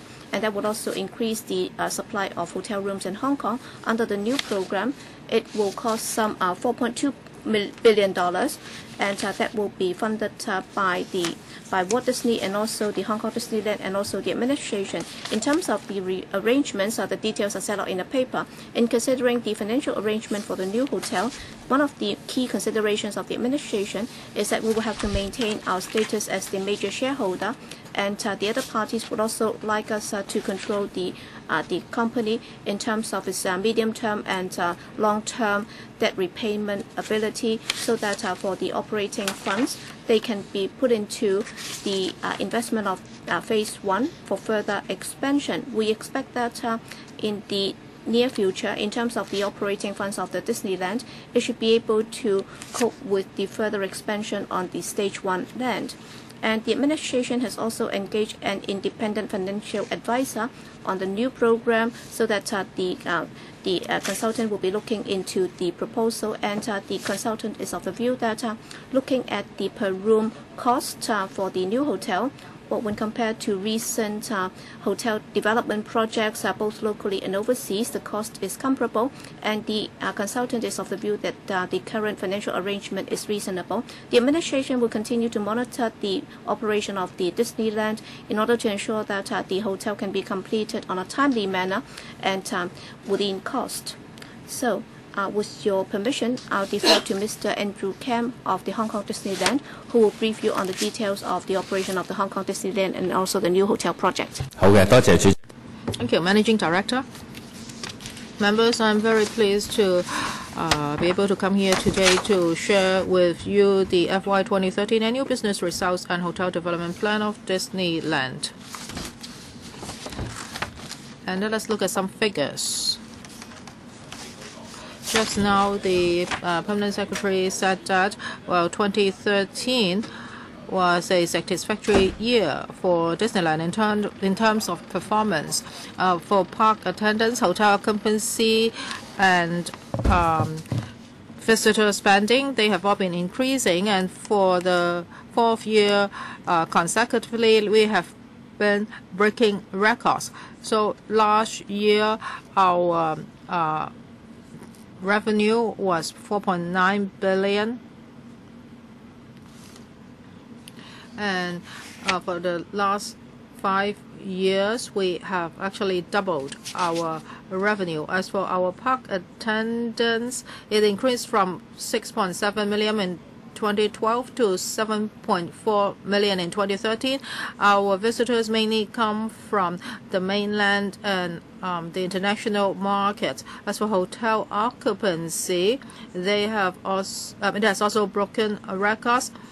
Well, in 2009 it's 70%. In 2013 it's 94%. So in 5 years' time, an increase of over 20 percentage points. For 3 consecutive years, the occupancy rate has maintained at a level above 90%. As for EBITDA, in 2013, there was an increase of 27%, reaching 1.11 billion.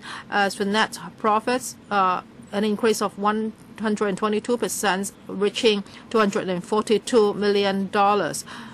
Now, according to our projection, in the coming few years, there will be more visitors coming to Hong Kong. Also, with the commissioning of the Hong Kong-Zhuhai-Macao Bridge and other facilities, there will be more development in Hong Kong's tourism industry, and there will be a shortage of hotel room supply. As for the occupancy rate of Disneyland's 2 hotels, because in the last few years it was maintained at a level above 90%. So now we have decided to build a 3rd hotel. Well, we have conducted a visitor survey recently, and we discovered that our visitors like the positioning of the existing 2 hotels. Because we can provide them with a unique and comprehensive Disneyland experience. Now there are many hotel choices in Hong Kong. We still have room to build another hotel in Disneyland. We received the full support of our 2 shareholders to build this 3rd hotel. We will be providing 750 rooms, and after the completion of this hotel, we will have a total of 1,750 rooms in Disneyland, an increase by 75%. It will have an area of 6.4 hectares. As for the GFA, is 50,000 square meters. The hotel will adopt the theme of adventure, exploration, and exoticism. It will bring a unique experience to our visitors. There will be 3 restaurants, 1 shop, and 1 outdoor swimming pool, and there will also be other entertainment facilities. So there will be a story theme, and the visitors will be able to enjoy a comprehensive experience in our theme park. As for the estimated project cost will be 4.263 billion Hong Kong dollars.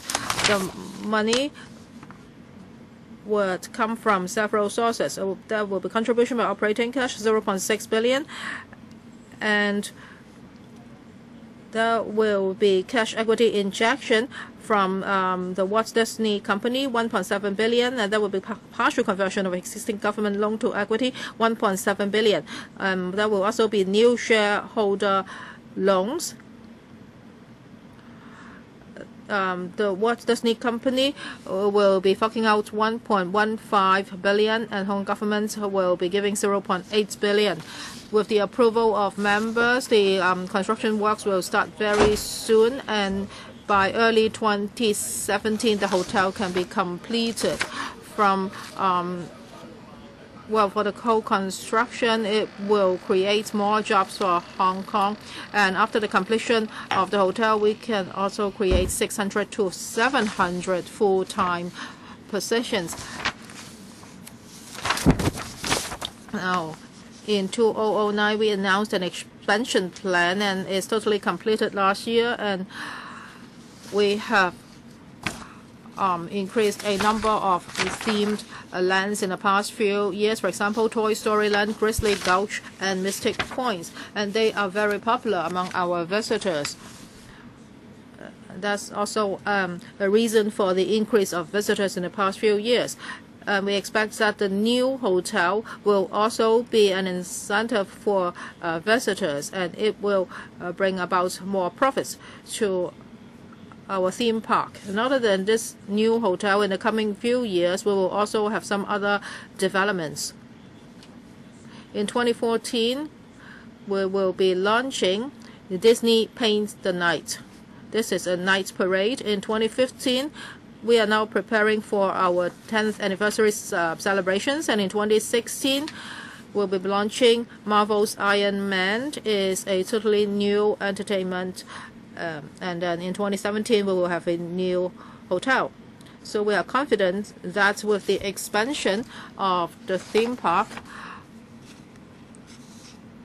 contributions will be made to the economic development of Hong Kong, and this will also help to enhance Lantau Island's image as a tourist attraction. I hope members can support this plan so that Disneyland can become the #1 choice for family tourists, and also it can be allowed to make more contributions to Hong Kong's economy.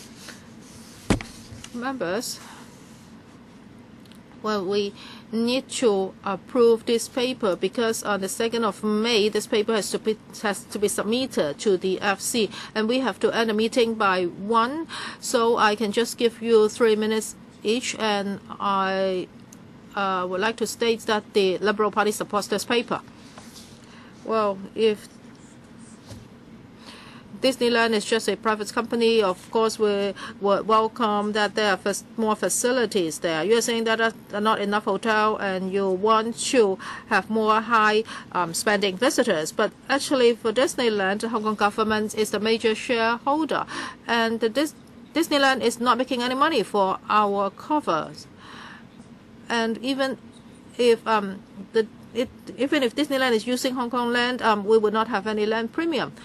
So now you're saying that this is an economic development project. Well, actually, I would like to say that, yes, our families would like to visit Disneyland. They will just spend 3 days, 2 nights in Disneyland, and then tourists will go away. So it's not benefiting the Hong Kong economy on a whole. So for such a project, well, the government has to foot part of the bill. Other than the economic benefits you mentioned just now, what other benefits do we have? Now you are talking about this 6-7 hectare site. Can members of the public enjoy that space? Is there any public space there? Can you tell us the area of this public space? And for employment, I don't think this is the major concern of Hong Kong people at the moment because our unemployment rate is low now. But what I would like to see is quality employment. Now, will you be hiring people with disabilities? And we are also very concerned about standard work hours and whether these employees can enjoy their family lives. Can you assure that they can have at least one Sunday off in a month so that they can spend time with their families? And also, I would also like to know about your environmental protection commitments. Chairman, I would answer the questions first, and then Mr. Kam will also answer the remaining questions. As for land, when the government gave this site to Disneyland, actually the premium is already included in Hong Kong government's equity. Now they are building on this site, and they do not have to pay land premium, but that was already calculated many years ago. As for the Inspiration Lake outside Disneyland, is open to the public. And for this new hotel, of course, the public can always visit the hotels in Disneyland. As to whether you patronize them is another matter. I'll ask Mr. Kam to answer the question. Well, no, we do not have time. The Democratic Party supports this project, and we welcome the government's monitoring of Disneyland. Now, in 1998, well, when we talked about this Disneyland project, there was there was stage 1 and stage 2. I didn't know the details of the contract, but you said that for stage 2, Disneyland would enjoy certain priorities. Now 16 years have passed. So what's happening to these original agreements? Was there a term for these agreements, like 20 years or so? Well, just now on another item, we said that there's a shortage of tourist attractions in Hong Kong, and tourists are concentrated in certain areas. So how about your other phases? Will the remaining sites be left vacant for many years? Now we are talking about the third hotel, and just now Mr. Andrew Kam also talked about the remaining land in phase 1 development of Disneyland. We have talked to the Walt Disney Company in the States, and we have also talked to the Hong Kong International Theme Parks Limited about the use of the remaining land. And with regard to phase 2, we have already started some sort of exploration. But of course, we have to develop the phase 1 lands first. But it doesn't mean that we have not discussed anything about phase 2. And when we signed the agreements, so there were certain conditions imposed. The agreement is still in effect. And for the phase 2 lands, the Disneyland would enjoy priority. Well, how long is the term? Thank you, Chairman. We will have to look at the operation of the theme park. According to the agreements, we cannot divulge all the details. But the Hong Kong government is the major shareholder, so we attach a lot of importance to the development of the theme park.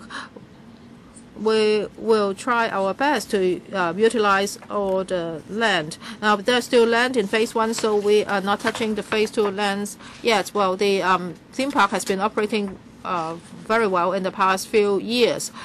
So when it comes to phase 2 lands, as for the decision concerning phase 2 lands, the time of making the decision has been advanced. I cannot give you too many details now, but the government is very concerned as well.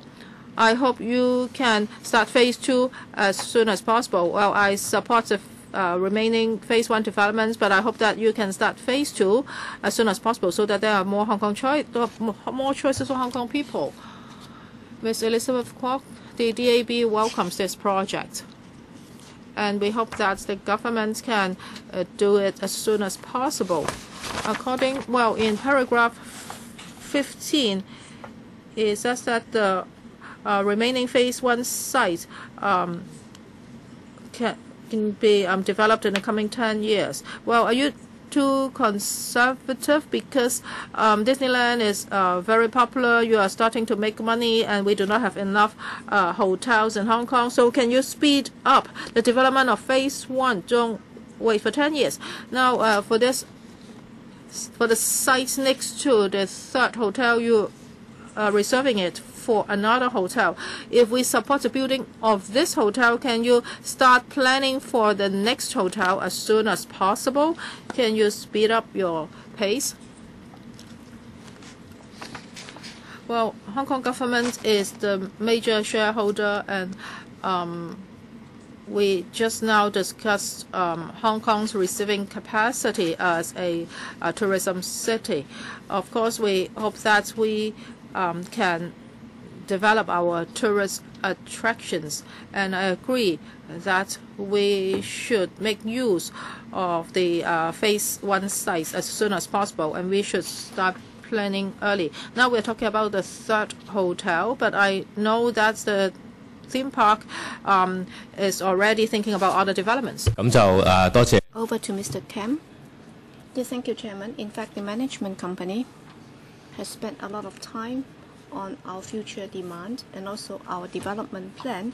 On this occasion, well, with the support of the 2 shareholders, we have decided to increase our investment in the theme park, and that has further expedited our development program, because if we just rely on our cash flow and also our operating funds, then if we just develop on our own, then the pace will definitely be not that fast, because in the upcoming years, between now and 2017, we have already lined up many development programs,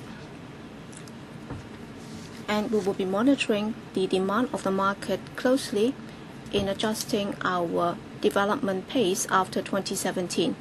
Chairman, can we ask the administration to do this, given the fact that both the theme park and the administration are saying that they will be expediting the program, so can they come back to this panel as soon as possible once it's ready? I'd like to ask another short question. That is, if you look at the infrastructure and development project, many of them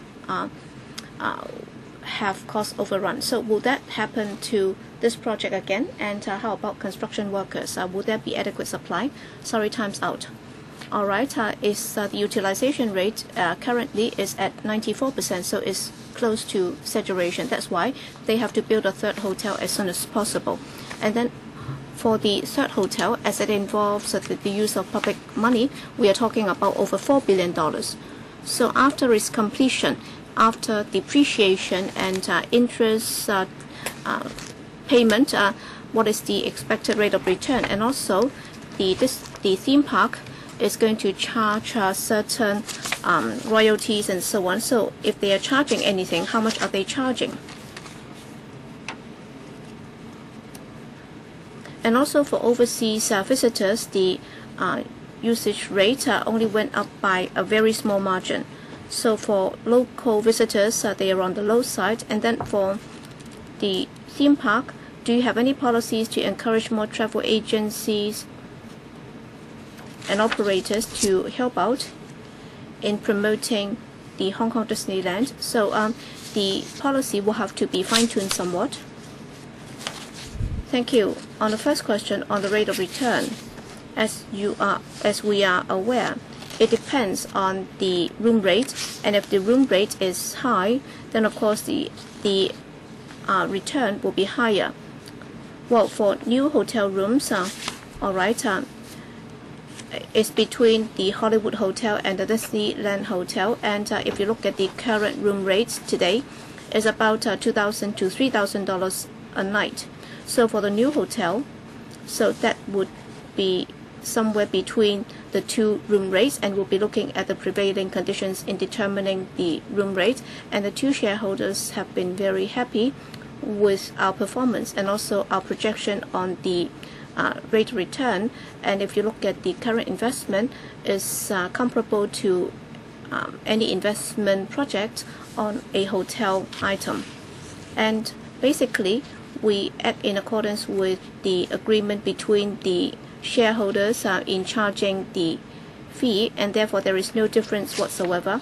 And also, last question on overseas visitors. Well, last year for overseas visitors, they only accounted for a 2% growth, but then for overseas visitors, they have taken up the some 20% of the total number of visitors, so it's quite high. And also for overseas visitors, they are affected by different circumstances, for example, politics, economic factors, and exchange rate, and so on. So we'll be updating our website, and we will also be adopting the electronic platform for overseas market promotion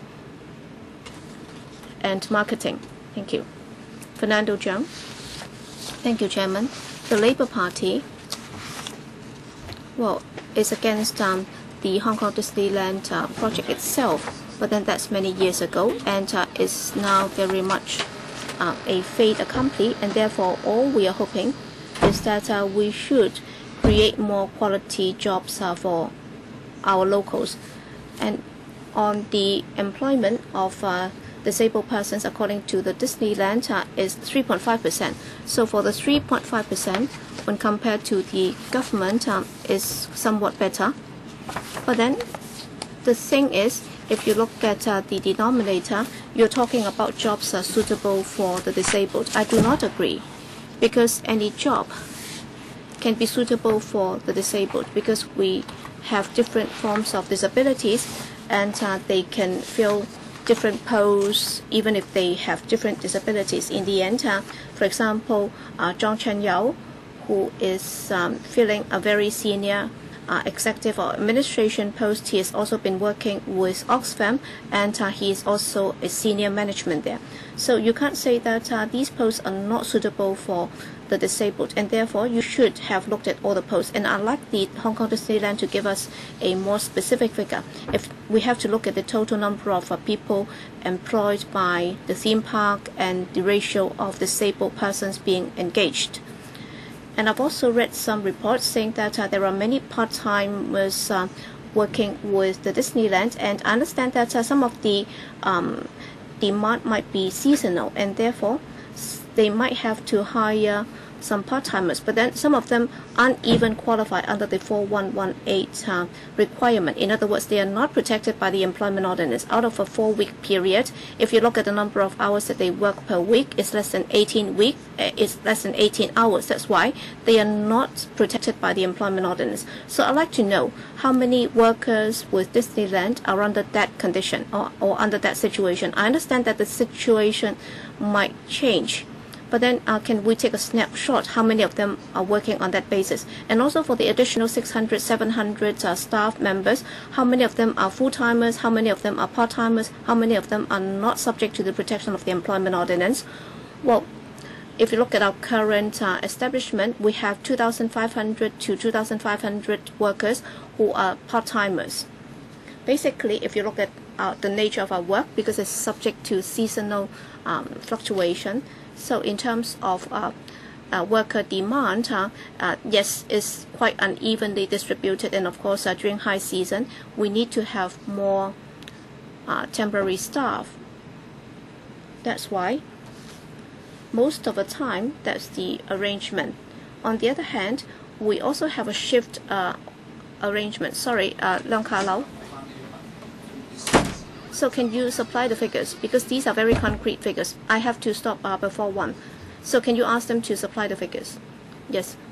Last two, Leong Ka Lau and then Lem Tai Fai, 3 minutes each. Well, I'm not good at running business, but then I'd like to look at the cost and also the surplus. You have 7 million visitors, and you only have 1,000 hotel rooms or 1,000 hotel beds. So most of the visitors do not stay in your hotels. So I believe that between the theme park and the hotels, and also the cost and also the profit margin, well, you're adding those up and you're telling us that you get a return of how many $1 million and so on. But then when you look at whether the hotel is cost effective, you will have to look at the surplus of the hotel, and you should separate it from the theme park's operations, because well, you'd like to increase the number of arrivals or visitors, but then they do not necessarily have to stay in your hotels. I think, well, you will only be able to receive a few more 100,000 hotel guests in your hotel. So in developing the hotels and also developing your theme park, I think the two sets of figures or accounts should be separated. Apparently, you're talking about $4.3 billion in investing in the hotel, 750 beds, and if it's fully booked every day of the year.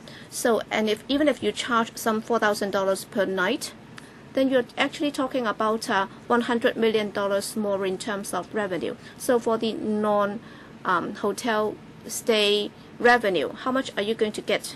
So if you just look at the hotel, the direct cost and also the profit, is it viable? Is it profit-making? Mr. Kam. Well, definitely we have done our calculations, and we have also followed or looked at market demand and also the prevailing market rate in deciding or in calculating our investment return. All right, for the existing 2 hotels, well, what's the construction costs? And also, if you look at the hotel's profitability, what's the profit margin like at present? Well, within the theme park, if you look at our accounting, well, we are a single company. That's why we do not have a separate account for the hotel and the theme park. But then when we decided on the new hotel project, we conducted some market analysis. We also looked at the investment of the return and the return, and we believe that is in line with market conditions. So can you have a breakdown, and can you look at the hotel on its own? So what's the cost and what's the profit margin, and also the third hotel, what's the cost like, and what's the expected profit margin, and then we'll be able to see if it's profit making or viable. All right, can you provide us with the details later? Next, Lam Tai Fight. Thank you, Chairman. I'd like to put this to Mr. Cam or the Tourism Commissioner and so on. So have you been to Panyu? They have a theme park there. So have you been Zhuhai's new theme park? Well, for those two theme parks, they are run by a private operator. It's a Mr. So, and he's been very energetic. I've been there on several occasions, and if you look at the circus is really very attractive. And recently there have been a lot of discussions on the individual visit scheme, and I'm sure the administration will have to review it. And Shanghai's Disneyland is going to be commissioned shortly. So for most of the visitors to the Hong Kong Disneyland, we all know that they are from the mainland. So is there a need for us to further deepen the development of the Hong Kong Disneyland? Should we have more diversified development? Without diversified development, without new thinking, without new ideas, then Hong Kong's tourism sector will have to rely solely on the Hong Kong Disneyland. Is that a good way out?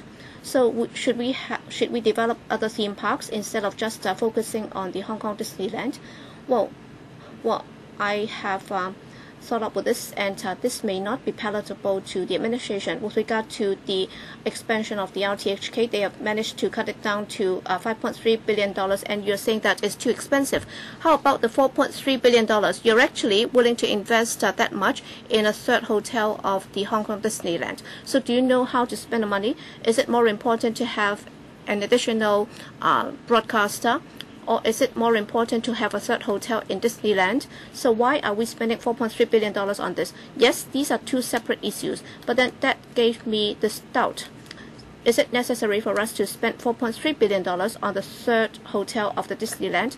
Without spending that on the third hotel, could we have spent it in other areas of the tourism sector?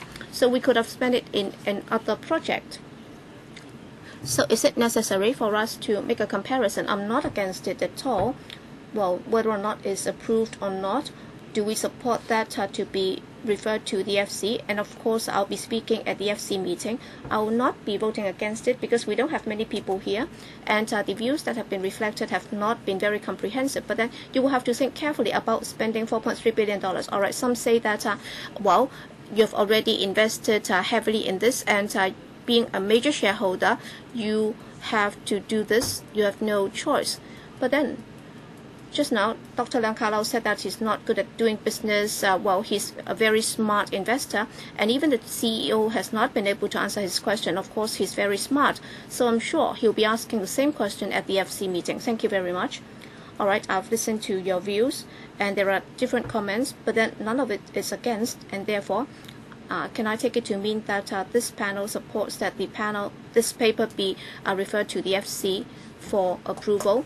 My apologies to members, because indeed my authority is limited, and I have to make sure that this paper is passed before 1 p.m.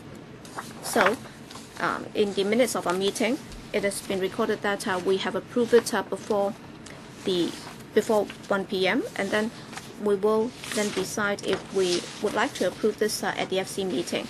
All right, everybody has left, so I'll read out what is left. All right, next meeting on the 24th of March, 10:45. Thank you. Meeting adjourned.